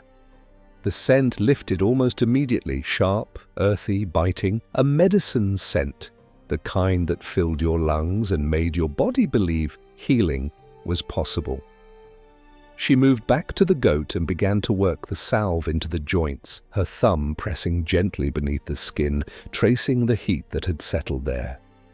The other goat stirred weakly nearby. It would be next. Einar said nothing, but his hands were clenched at his sides, his eyes never leaving the animal. He stood like a man trying not to hope. Not because he didn't want to, but because winter had taught him how dangerous hope could be. Ragna knew that look. She had worn it herself once, beside a sick child's bed when the fever wouldn't break, and the world outside had been as still and merciless as this one. The goat shifted under her touch, letting out a soft groan, and she paused, her palm resting gently against its side. "Easy," she murmured, more for herself than the creature. Then she took a clean scrap of cloth from her bag, dipped it into the steaming water, and began to wipe down the animal's neck and belly, the warmth easing the tremors in its limbs. She worked without rush, without pause, until the cloth cooled, then she dipped it again and started over. When she moved to the second goat, her legs protested, muscles stiff from the cold and crouching, but she did not stop. The second one was worse off. Its breathing was shallow, its eyes barely open. She leaned in closer, whispering to it in the same low tone she had used with the first, letting her presence anchor the space around them. There was something sacred in this work, not in a holy way, but in the way fire was sacred when the wind howled, or the way bread was sacred when the larder stood empty. This was life-maintaining work, small and quiet and invisible to anyone not paying attention, but it mattered.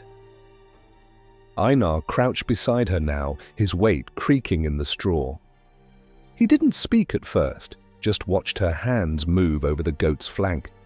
Then, after a long moment, he cleared his throat. "Did you ever lose any?" he asked quietly, not looking at her. She nodded without turning. "Some. You do everything right and still." Her voice trailed off, not out of uncertainty, but because the rest of the sentence wasn't needed. He nodded, too, slowly, then fell silent again. They stayed like that for a long while. Two people crouched in straw beside fevered animals, breathing in pine-scented steam and speaking the quiet language of those who have known loss but continue the work anyway. The boy moved now and then, fetching more water, more straw. Ragna continued her rounds, wrapping the goats in wool blankets, tucking hot stones beneath them to keep their bellies warm, turning their heads gently so they could breathe easier. By the time the work was done, the sun had shifted behind the trees, and the sky outside had dulled into that soft grey that meant another snow was not far off. Ragna stood slowly, her knees stiff, her hands red and raw from the heat and cold, mingling at once. She didn't need to say what needed to be done next. Einar knew. He would watch them through the night, change the stones, keep the fire burning, and hope, cautiously, quietly, without saying the word out loud. She adjusted her cloak and stepped out of the lean-to into the dimming day. The air outside had turned heavier. Snow was falling again, not fast, but thick enough that it softened the edges of the world. Ragna stepped carefully onto the path, her boots pressing into the fresh powder, where even her earlier tracks were already fading. Behind her, the faint light from Einar's longhouse flickered through the curtain of falling white, but she did not turn back. The work was done for now. Whether the goats lived or slipped away into the silence of the season would not be decided by her hands anymore, but by the quiet hours of the night and the steadiness of the fire. Her cloak was damp at the edges from kneeling in the lean-to, and the cold seeped through it in small fingers, finding the lines of her shoulders, the hollow beneath her collarbone. She pulled the fur tighter and bowed her head slightly into the wind, though it came only in soft gusts, as if the forest itself was sighing beneath the snow. There was no sound but her own steps and the gentle hush of flakes landing on branches. It was the kind of silence that made the heart feel like it was beating louder than it should. She walked with purpose, though she did not rush. Her feet knew the way, even when the path vanished beneath the snow. Her body remembered every twist and dip in the land, the slight slope near the alder tree, the spot where water gathered and turned to glass when the cold was sharpest. Each step carried a memory, a lesson taught by years of walking this forest in every season. She had come through here in the high green of spring, the thick golden buzz of midsummer, the leaf-crackling winds of autumn. But winter always demanded the most from her. It stripped away anything not necessary. You walked with what you could carry, and everything else was left behind. Her mind wandered as she moved, not from distraction, but from the openness that snow seemed to allow. Thoughts rose and drifted like flakes themselves, caught briefly in the light before melting back into quiet. She thought of her children, of course, of Solveig curled beside the goat pen, her small shoulders rising and falling in rhythm with the animals. Of Inga watching the fire with that measured, growing calm that meant she was becoming more than a girl. Of Sigurd, likely back by now, boots dripping near the door, his voice low as he asked whether she had returned yet. These thoughts warmed her even as the cold bit deeper. They were the reason she kept walking. Not just this day, but all days. She passed beneath a bent pine, its branches heavy with snow, and the weight gave way just as she stepped beneath it. A sudden spill of powder landed across her shoulders and crown, jolting her from her thoughts, drawing a surprised gasp from her lips. She laughed then, softly, and only for herself, brushing the snow from her cloak with fingers stiff from cold.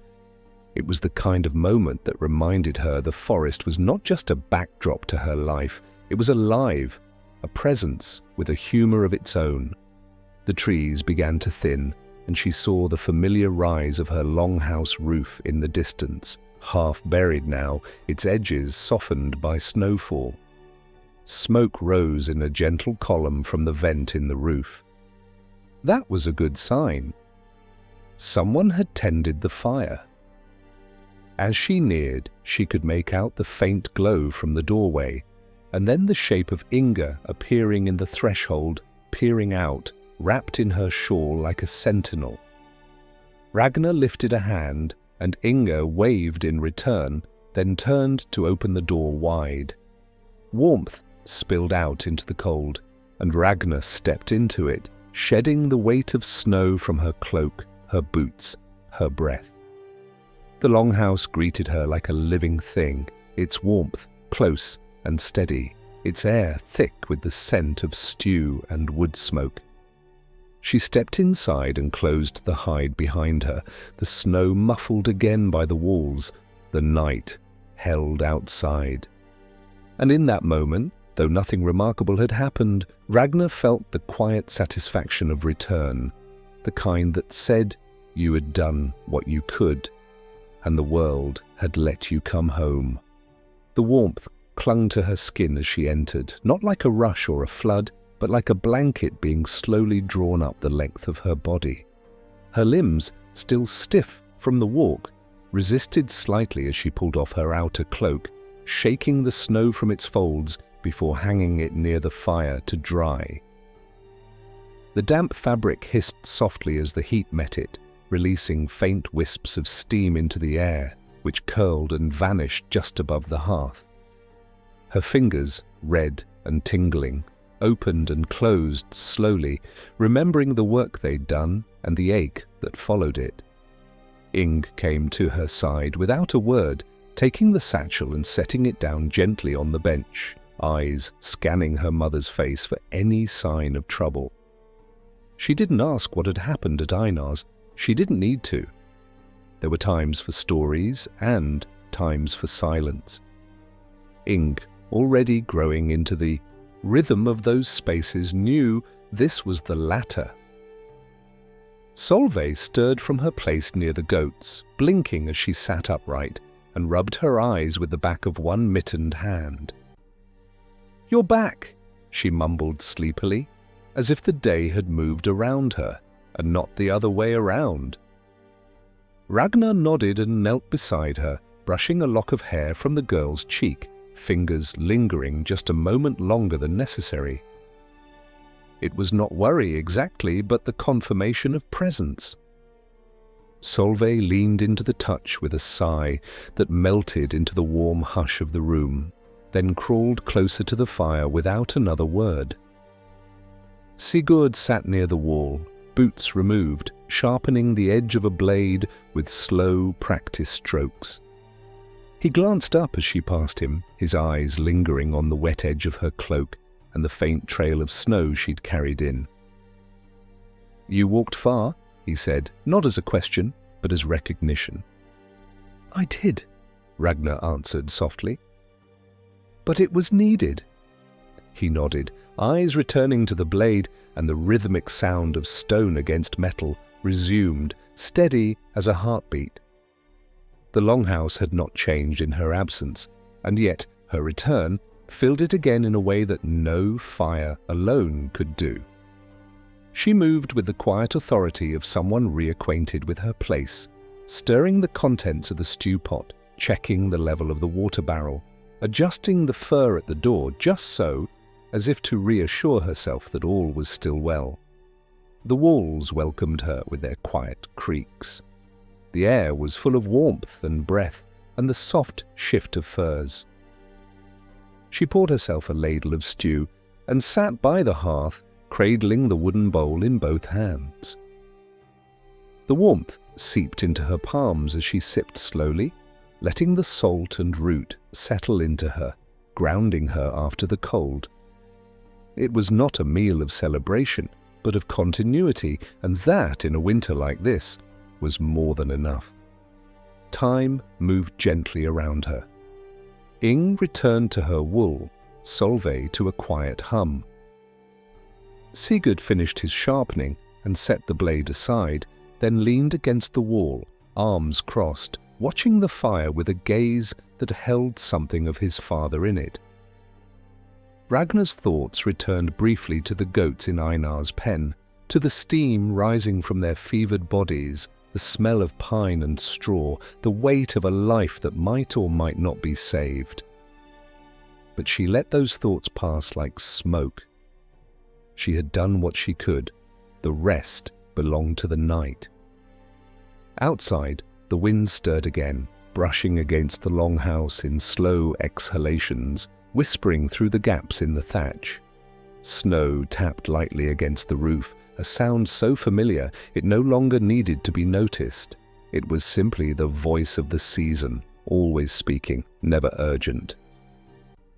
Ragna leaned back, her bowl now empty, the last warmth of the broth still lingering on her tongue. Her eyes drifted to the fire, where the coals glowed with that same soft persistence she'd known since childhood. Fire, she thought, was like memory. It burned low, but it lasted. She reached for her spindle, the wool already waiting. The evening was still young, and there was thread to be made. The spindle settled back into her hand as if it had never left. The wool lay ready beside her, soft and untwisted, a quiet offering in the lamplight. She eased a tuft loose and wrapped it around the distaff, anchoring it with a practiced twist before setting the spindle into motion. The weight dropped slowly, drawing the wool downward as her fingers coaxed it into line. The thread appeared as if from nothing, spinning out like a breath you hadn't realized you were holding. Ragna let her shoulders drop as she worked, the tension of her journey unwinding with each rotation. The fire had dimmed to a low amber glow, its warmth no longer blazing, but steady and sure. Shadows flickered across the walls, soft and alive, dancing to the rhythm of the flame and the spindle's slow turn. Ing had moved to the corner where the wool baskets rested and began sorting them again, not because they needed it, but because it gave her hands purpose. Ragna watched her from the side, noticing the way her daughter now handled the wool with less hesitation. Her fingers no longer clutched, but turned and sifted with a sense of familiarity, even grace. It was the small sort of change only a mother would notice, the kind that didn't announce itself but slowly made its way into the everyday until it became impossible to remember when it had begun. Solveig had drifted back into a half-doze near the goats, her head bobbing gently with sleep, the rise and fall of her breathing blending with the deeper sounds of the animals behind her. Occasionally, one would snort or shift, and she would murmur something drowsy in return, as if, even in dreams, she remained in conversation with them. Ragna felt a smile, small and private, touch the corner of her lips. That girl would speak the language of beasts long before she mastered the language of men. Sigurd sat near the fire, his knife now tucked back in its sheath, his hands idle for once. He did not ask for chores, nor did she offer any. There was something sacred about the way they all existed in this moment, each folded into the stillness in their own way. The longhouse felt full, not in the noisy way of market days or feasts, but in the quiet fullness that came from presence, from the knowledge that everyone was here, and everyone was enough. Outside, the wind had risen a little. It whistled through the edges of the roof like an old man whispering secrets to the eaves. The snow tapped gently against the doorframe, rhythmic and soft, like a reminder that the world beyond was still sleeping. It was hard sometimes to believe that anything lay beyond the longhouse at all. The forest felt like a dream you stepped into only when you had no choice. But here, now, with wool in her hands and the warmth of her family tucked into each corner of the room, Ragna felt the world shrink in the best way. This was her realm. These were the threads she spun, not just of wool, but of home and hearth and all the small things that made survival more than just endurance. She wound the spun thread onto the spindle, watching as the layers built one over the other, tight and smooth. This was what she could control, this small, consistent work. The sickness in Einar's goats, the pure cold that might snap a tree's spine by dawn, the length of winter still stretching out ahead of them. These were things she could not bend or shorten. But this thread, this fire, this home, these she could shape. Ingju rose and joined her by the fire, settling quietly with her own distaff, mirroring her mother's movements with the quiet reverence of someone entering a sacred rhythm. They did not speak. The sound of two spindles turning was conversation enough. Ragna glanced once toward the door, then back at the fire. Her hands kept working. The night deepened, and the thread grew longer. The light in the longhouse thinned slowly, not from any sudden dimming of the fire, but from the way night itself crept in through every seam and timber, soft as breath, quiet as snowfall. The spindle in Ragna's hand turned slower now, its rhythm becoming something less like work and more like a lullaby, the wool twisting into thread with the sleepy grace of a tune hummed beneath one's breath. The weight of the day lingered in her shoulders, in the joints of her fingers, but it was not unpleasant. It was the ache of something earned, something finished.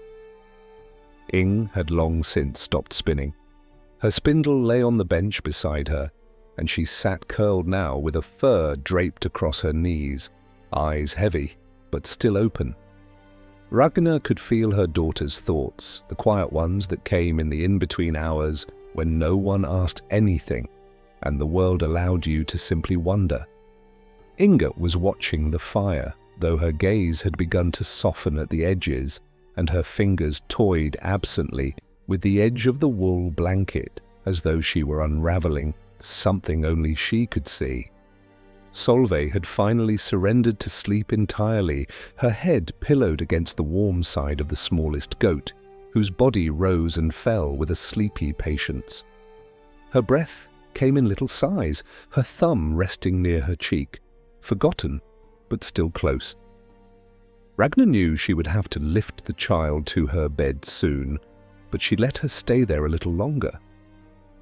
There was something sacred about the way she slept, so certain that the world around her would hold steady while her eyes were closed. Sigurd had gone to his own corner, settling himself beneath the pelts with the quiet resolve of someone who knew he'd be waking before dawn. His boots had been placed neatly by the door, and the faint scratch of a sharpening stone no longer filled the air. Now there was only the slow breathing of a house at rest, the subtle creak of settling timber, and the muted whisper of the wind outside, brushing against the roof like a lullaby meant only for those who knew how to listen. Ragna let the spindle turn once more, then caught it in her hand and wound the last length of thread with slow care. She placed it beside the others, lined neatly in their basket, each one a measure of her time, her quiet insistence that even in stillness something could be made. She looked at her hands, the faint red ridges across her fingers where the wool had pulled tight, and smiled without really meaning to. These were the same hands that had once gripped the edge of a cradle and wept, the same hands that had guided Inga's tiny ones through the shape of a braid that had pulled Sigurd from the firelit edge of his first fever. They were rough hands now, but they were hers. They had held together more than wool. She reached for the ladle one last time, pouring herself a small bowl of broth, though it had gone lukewarm. The taste was softer now, but it still held something of the root and bone it had come from, and she sipped it slowly, letting it settle deep in her belly. The warmth moved through her like memory, reminding her of nights when her mother had done the same. When she had been the child watching the fire from beneath a fir, wondering what it meant to grow into silence and strength. The last of the fire cracked softly, a single ember breaking into brightness before dimming again. Ragna rose and moved to cover the vent, her movements quiet, practiced, her body knowing the steps even before her mind instructed them. She stoked the coals once more, carefully banking them with ash, so they would still be warm in the morning when her fingers would reach for them again. She moved then to Solveig and lifted her gently, the girl sighing but not waking, her small body light and limp in Ragna's arms. She carried her to the bedding nook and tucked her in, smoothing the fur over her shoulders and brushing a kiss onto her temple with a tenderness that needed no witness. Ing met her eyes from across the room, and Ragna nodded once. Without words, they understood each other. The house was still. The night had woven itself into every corner, and sleep, like snow, began to fall softly over everything. The longhouse had surrendered to silence, the kind of silence that grew thickest in the hours just before true night settled into its bones. Ragna remained seated near the hearth, the embers breathing faintly beneath a blanket of ash, pulsing their last warmth into the room. Around her, the others had drifted off completely, their breathing forming a slow chorus of life hidden beneath layers of fur and woven blankets. The goats occasionally stirred, hooves scuffling faintly, but even they had given in to the hush that wrapped the house like frost around a window pane.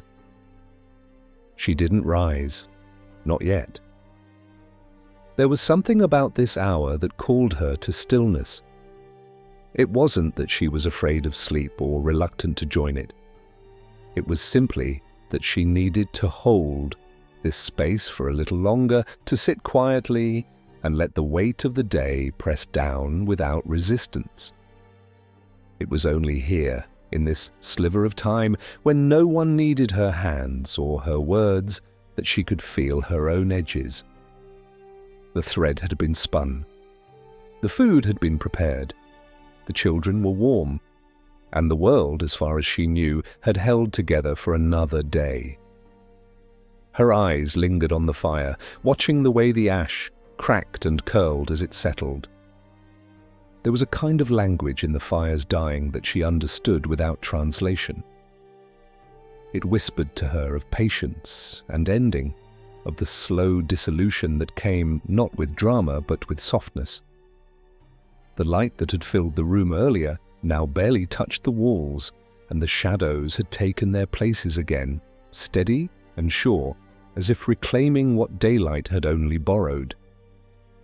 Ragna's thoughts drifted the way snow drifts across an open field, slow and circular. She thought of Einar's goats, of the heat beneath their skin and the way their eyes had seemed to flicker like candlelight in a storm. She had done all she could. She reminded herself of that, not as comfort, but as a kind of inner truth she could wrap herself in. Even so, the weight of not knowing still sat with her. She imagined Einar awake now, tending to the fire in his own lean-to, listening for signs of change in the breathing of the animals, praying in his quiet way that morning would bring steadiness instead of sorrow. She looked over at Inga, curled now in a shape that mirrored her as a child, knees tucked, arm folded beneath her cheek. Ragna could see the slow rise and fall of her chest, and she wondered how many more winters they would have like this before the girl stepped into her own fire, her own walls, her own silences. She was already drifting farther away, as children must, pulled by time and need and the shape of her own becoming, and Ragna would let her, as she had to, but not tonight. Tonight, they were all still here. She shifted slowly and pulled a second fur over her lap, her body finally beginning to yield to the heaviness in her limbs. The quiet didn't bother her. It had been her companion for years now, far longer than any man or god. It was a quiet, shaped by the scraping of knives, the hum of wind through thatch, the soft thud of wood being split, the hush of breath when a child finally stopped crying. It wasn't empty. It was full of the things too small to speak about. Her eyes began to close, not in defeat, but in permission. The last of the fire's glow flickered, just enough to trace the outline of her face as she leaned back, head resting against the wall, the fur drawn up to her chin. Outside, the wind shifted slightly, brushing past the longhouse like a memory returning for one last look. Inside, Ragna slept with her hands still close to her spindle. The thread could wait until morning.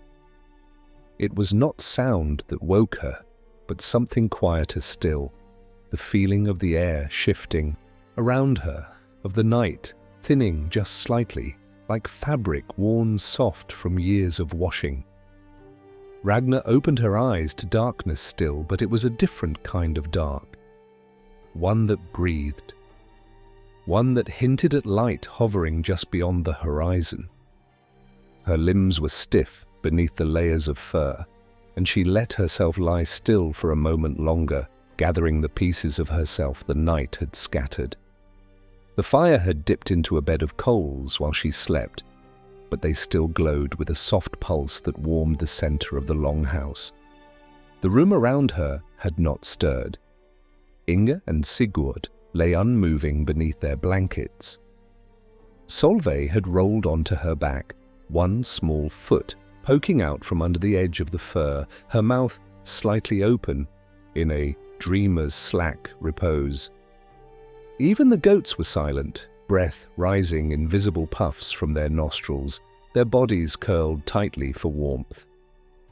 The house held its breath, waiting for the day to arrive fully before stirring again. Ragna rose with care, pulling the fur aside and wrapping her heavier shawl around her shoulders before moving toward the hearth.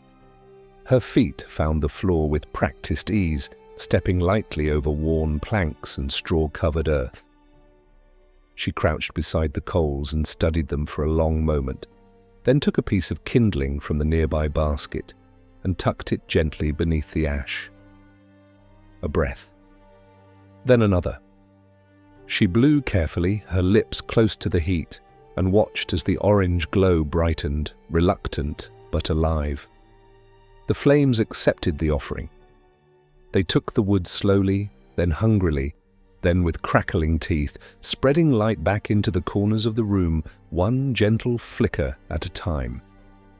Ragna added another log, then sat beside the hearth, hands extended toward the warmth, her breath rising in clouds that thinned as the room began to thaw.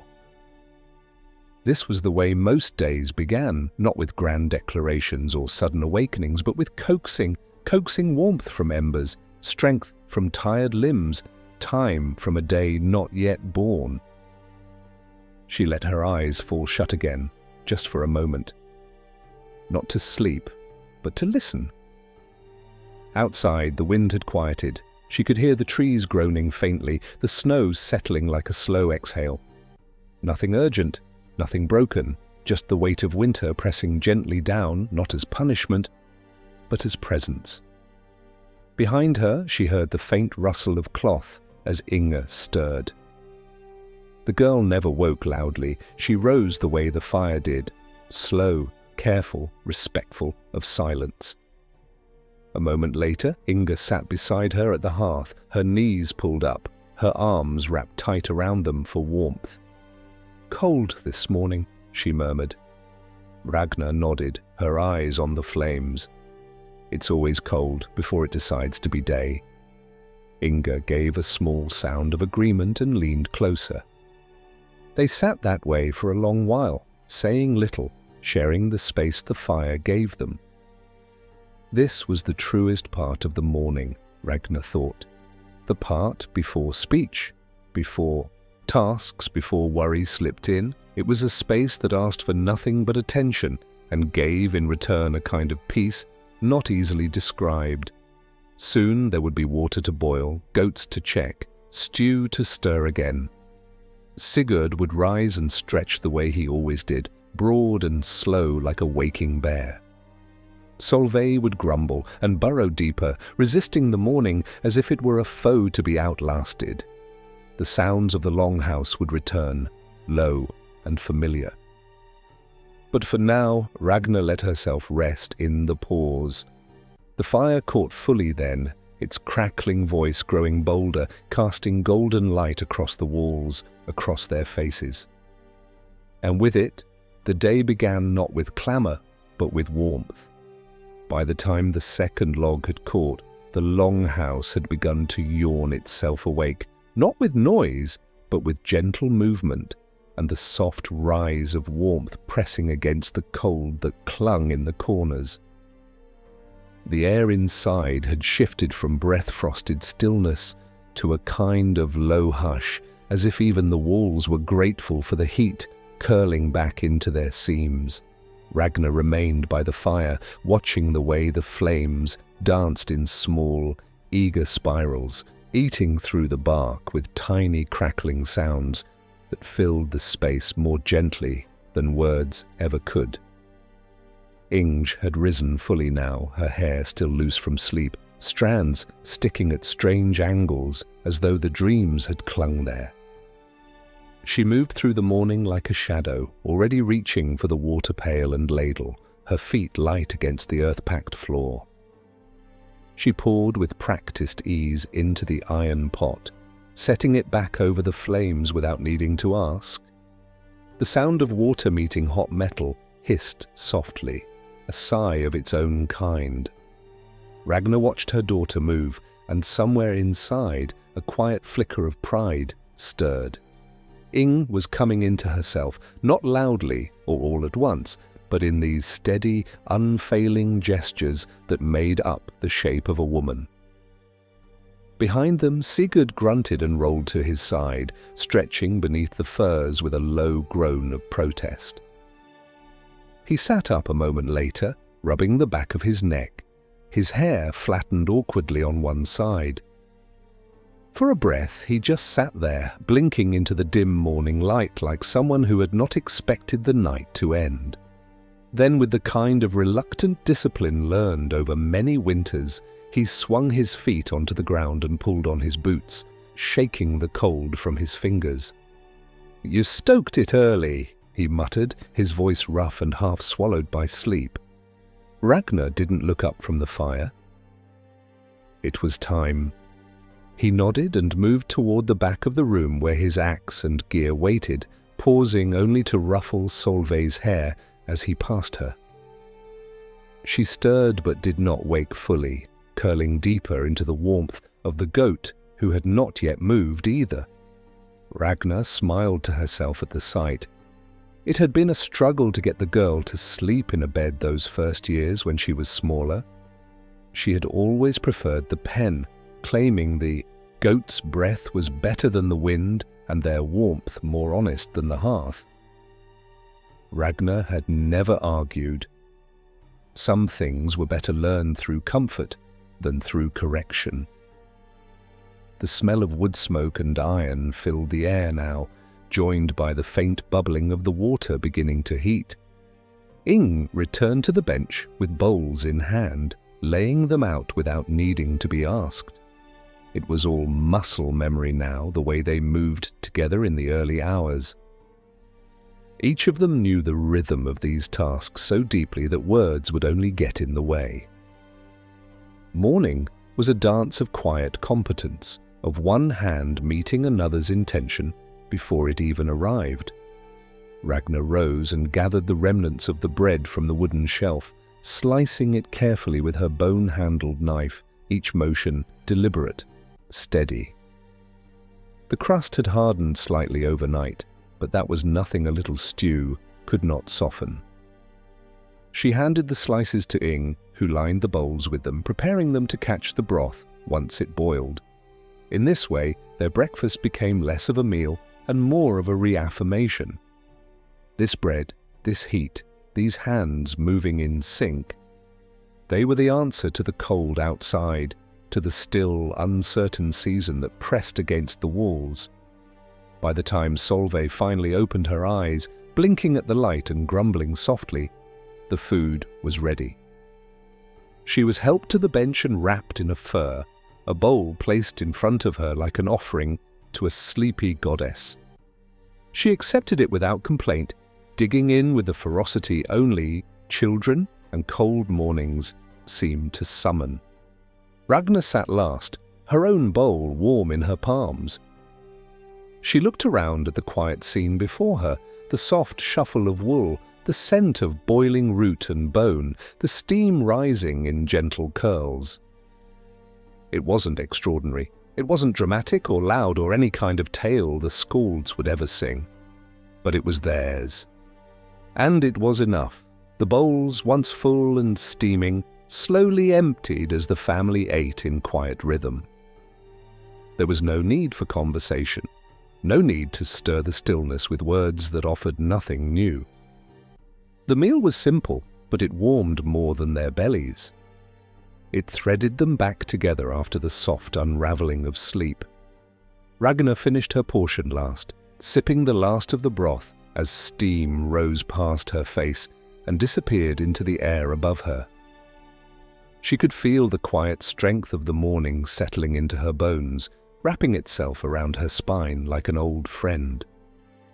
This was the kind of calm that only came when each part of the household knew its place and purpose, and there was something almost sacred in that balance.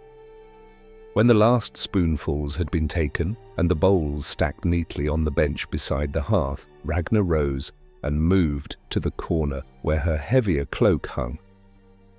It was still damp around the edges from yesterday's walk, but not enough to keep her inside. She touched the fabric and let her hand rest there for a moment, her thoughts reaching beyond the walls of the longhouse to the path that would lead her again to Einar's holding.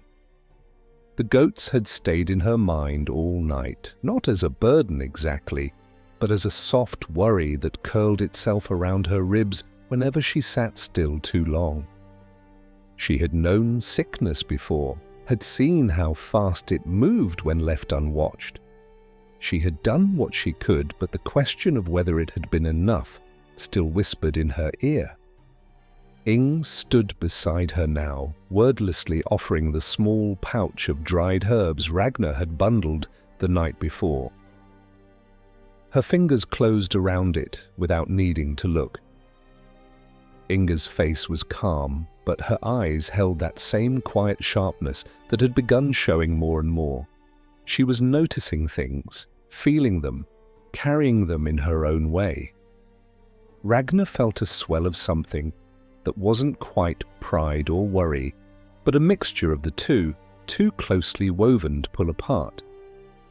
"I won't be long," Ragna said softly, not because it needed to be said, but because even silence deserved a reply.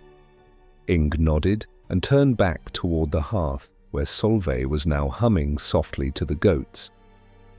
Sigurd had already gone outside to check the woodpile and was likely halfway to splitting the morning's kindling. The day had begun. Ragna stepped outside into the whiteness that waited for her like an untouched page. The snow had thickened overnight, laying itself heavy across the path, softening the edges of everything. The trees stood still and solemn, their limbs sagging under the weight. The air was colder than the day before, dry and sharp, the kind that turned breath into mist as soon as it left your lips. She pulled her cloak tighter and set off, her boots making the first marks in the fresh powder, each step a quiet promise to keep moving forward. The forest greeted her not with sound but with presence. It did not need to sing or shift. It simply was. The snow muted everything, turning the world into a slow-moving dream, each branch and stone a shape wrapped in silence. Ragna walked carefully, the pouch of herbs swinging lightly at her side, her thoughts turning slowly like the spindle she'd set down the night before. She thought of Einar's face as he watched the goats, of the way his shoulders sagged when he thought no one was looking. Winter tested everyone, but it tested those with animals most of all. There was no waiting for the weather to pass. There was only care and hope and the constant vigilance of someone who had known too many mornings where life hung in the balance. Her legs remembered the way, even if the path was hidden. She walked not by sight, but by memory, by the shape of the land beneath the snow, by the lean of the trees and the curve of the rocks. Each landmark whispered its own name to her, even under the white. She listened and moved forward. The sky overhead was pale and flat, the kind that gave no hint of time or change, but Ragna didn't need the sky to tell her the day. She knew it, by the feel in her lungs, the weight of the wind, the tension in the trees. She knew it by the way the world waited. Ahead, the faint smoke of Einar's chimney began to rise above the trees. She walked toward it, not faster, but with more certainty. The goats were waiting, the smoke rising above Einar's longhouse, curved lazily into the pale sky, barely disturbed by wind. It was a thin line, more grey than black, and Ragna noted it with quiet concern. Fires tended to burn low when worry thickened the air. She stepped through the deepening snow, her boots sinking with a soft crunch that left behind hollow impressions, and made her way past the lean timber fence, half buried and brittle with frost. The stillness here was different from the one she had left behind. It was not the gentle hush of sleep or the sacred quiet of morning routine. This stillness had weight. It pressed in. Einar was not outside. Neither were the children. No footsteps marked the snow from the house to the pen. Her hand went to the pouch of herbs at her waist, a reflex more than intention, and she pressed forward, her breath clouding the air in front of her. The door creaked open without resistance, and inside the same dimness waited, touched by smoke and the faint warmth of a fire that hadn't been fed in some time. Einar sat on a stool beside the hearth, his back to her, shoulders rounded, not in sleep, but in the posture of someone who had watched a long night run out of answers. He turned when she entered, his eyes bloodshot, skin drawn. There were no greetings, none were needed. He only gave a nod, a slow tilt of his head toward the far corner of the room. She didn't ask. She crossed to the pen without pausing, her feet knowing the steps from yesterday, her hands already pulling the herb pouch loose. The scent of pine and thyme rose into the air as she opened it, trying to push away the underlying smell she had dreaded. Stale breath, sourness, the faint trace of damp wool, and death. 2 goats had passed. Their bodies lay near the straw where they had fallen, their limbs folded, their eyes half-lidded, already distant from this world. The third lay motionless but breathing, its flank rising and falling in slow, laboured pulses. She moved to it first, kneeling without ceremony, laying a hand on its side to feel the warmth still there, the heart still trying. The fever hadn't broken. The herb compresses from yesterday had dried to stiff cloth. She began again, unpacking what she had brought, soaking a fresh cloth in warm water from the kettle, hanging low over the coals. Einar had at least kept the water warm. That meant he hadn't entirely stopped hoping. She worked quietly, focused, her hands steady despite the cold that had settled into her fingers during the walk. The silence deepened, but she welcomed it. Silence could be grief, yes, but it could also be concentration, devotion, love. She wiped the goat's nose, checked its hooves, lifted the heavy head to drizzle a bit of broth past the lips. It swallowed. Weakly, but it swallowed. That was enough to keep going. Einar hadn't moved. He was watching her. She could feel it, though she didn't turn. His grief hovered close, sharp and silent. She could almost hear his thoughts, the ones that asked whether it had been worth it, whether he'd done enough, whether losing animals meant losing something more than meat and milk. She had known that kind of silence before. She'd sat inside it after childbirths that had gone quiet, after winters that had taken more than they gave. She didn't break that silence now. It would unravel on its own when it was ready. Instead, she pressed another cloth to the goat's belly, feeling the trembling ease slightly under her touch. She whispered to it, not words, not exactly, but sounds of comfort. Low and warm and steady, the same way she had with her own children, when fevers gripped them and all she could do was hold on. The goat's eye flickered open for a breath, then closed again. It would live. Or it would not, but she would stay until the day decided. The morning light had crept higher by the time Ragna finally sat back on her heels, her hands sore, her knees cold from the earthen floor. The goat slept now, its breathing less strained, though still shallow, like a child clinging to the last edge of a dream. Einar had moved from the stool to the fire, stirring the coals with slow motions that carried no urgency. When he looked at her, the lines on his face seemed deeper, as if the night had carved them fresh while he waited. She didn't offer comfort in words, but she crossed the room and sat beside him, near the fire that had seen them both through too many winters. He poured her a small cup of broth from the pot and passed it without comment. They sat like that for a long while, side by side, the silence softer now, more companion than shadow. Outside, the snow had slowed, and through the cracks in the wall, daylight pressed in like a gentle insistence that the world, no matter how heavy, must always go on. She drank slowly, and when the cup was empty, she stayed just a little longer, listening to the quiet breathe. When she finally rose to leave, the warmth of the broth lingered in her belly, and the fire's glow clung faintly to her skin like a memory that hadn't yet faded. Einar didn't try to stop her. He only nodded once, a gesture of thanks too tired for speech, and returned to the stool beside the pen, his eyes once again fixed on the goat, as if his stillness might somehow keep its breath steady. Ragna stepped outside into the softened snow, her boots crunching gently against the fresh layer that had fallen while she worked. The air felt different now, touched with a faint lift as if the sky had exhaled.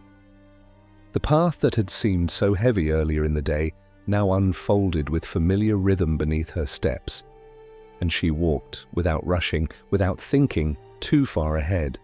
The forest was still, but not cold in the same way it had been. There was a hush that no longer pressed, but simply accompanied. She pulled her cloak tighter around her and let her thoughts drift toward home, toward the children, toward the fire she had left behind. The day had not been light, but it had been lived, and that was enough. By the time Ragna reached the edge of her own clearing, the sun had begun its slow descent behind the grey stretch of forest, casting a pale silver over the snow that blanketed the world like a held breath. The longhouse stood ahead, its roofline softened by drifts, a ribbon of smoke curling from the vent above. As she stepped through the door, warmth met her like a welcome she hadn't known she needed. The scent of broth and ash lingered, and the quiet murmur of Inga's voice reading softly to Solveig blended with the faint shuffle of wool being spun. Sigurd was near the hearth, sharpening a tool slowly, rhythmically. They looked up, each in their own time, and no one needed to ask where she had been.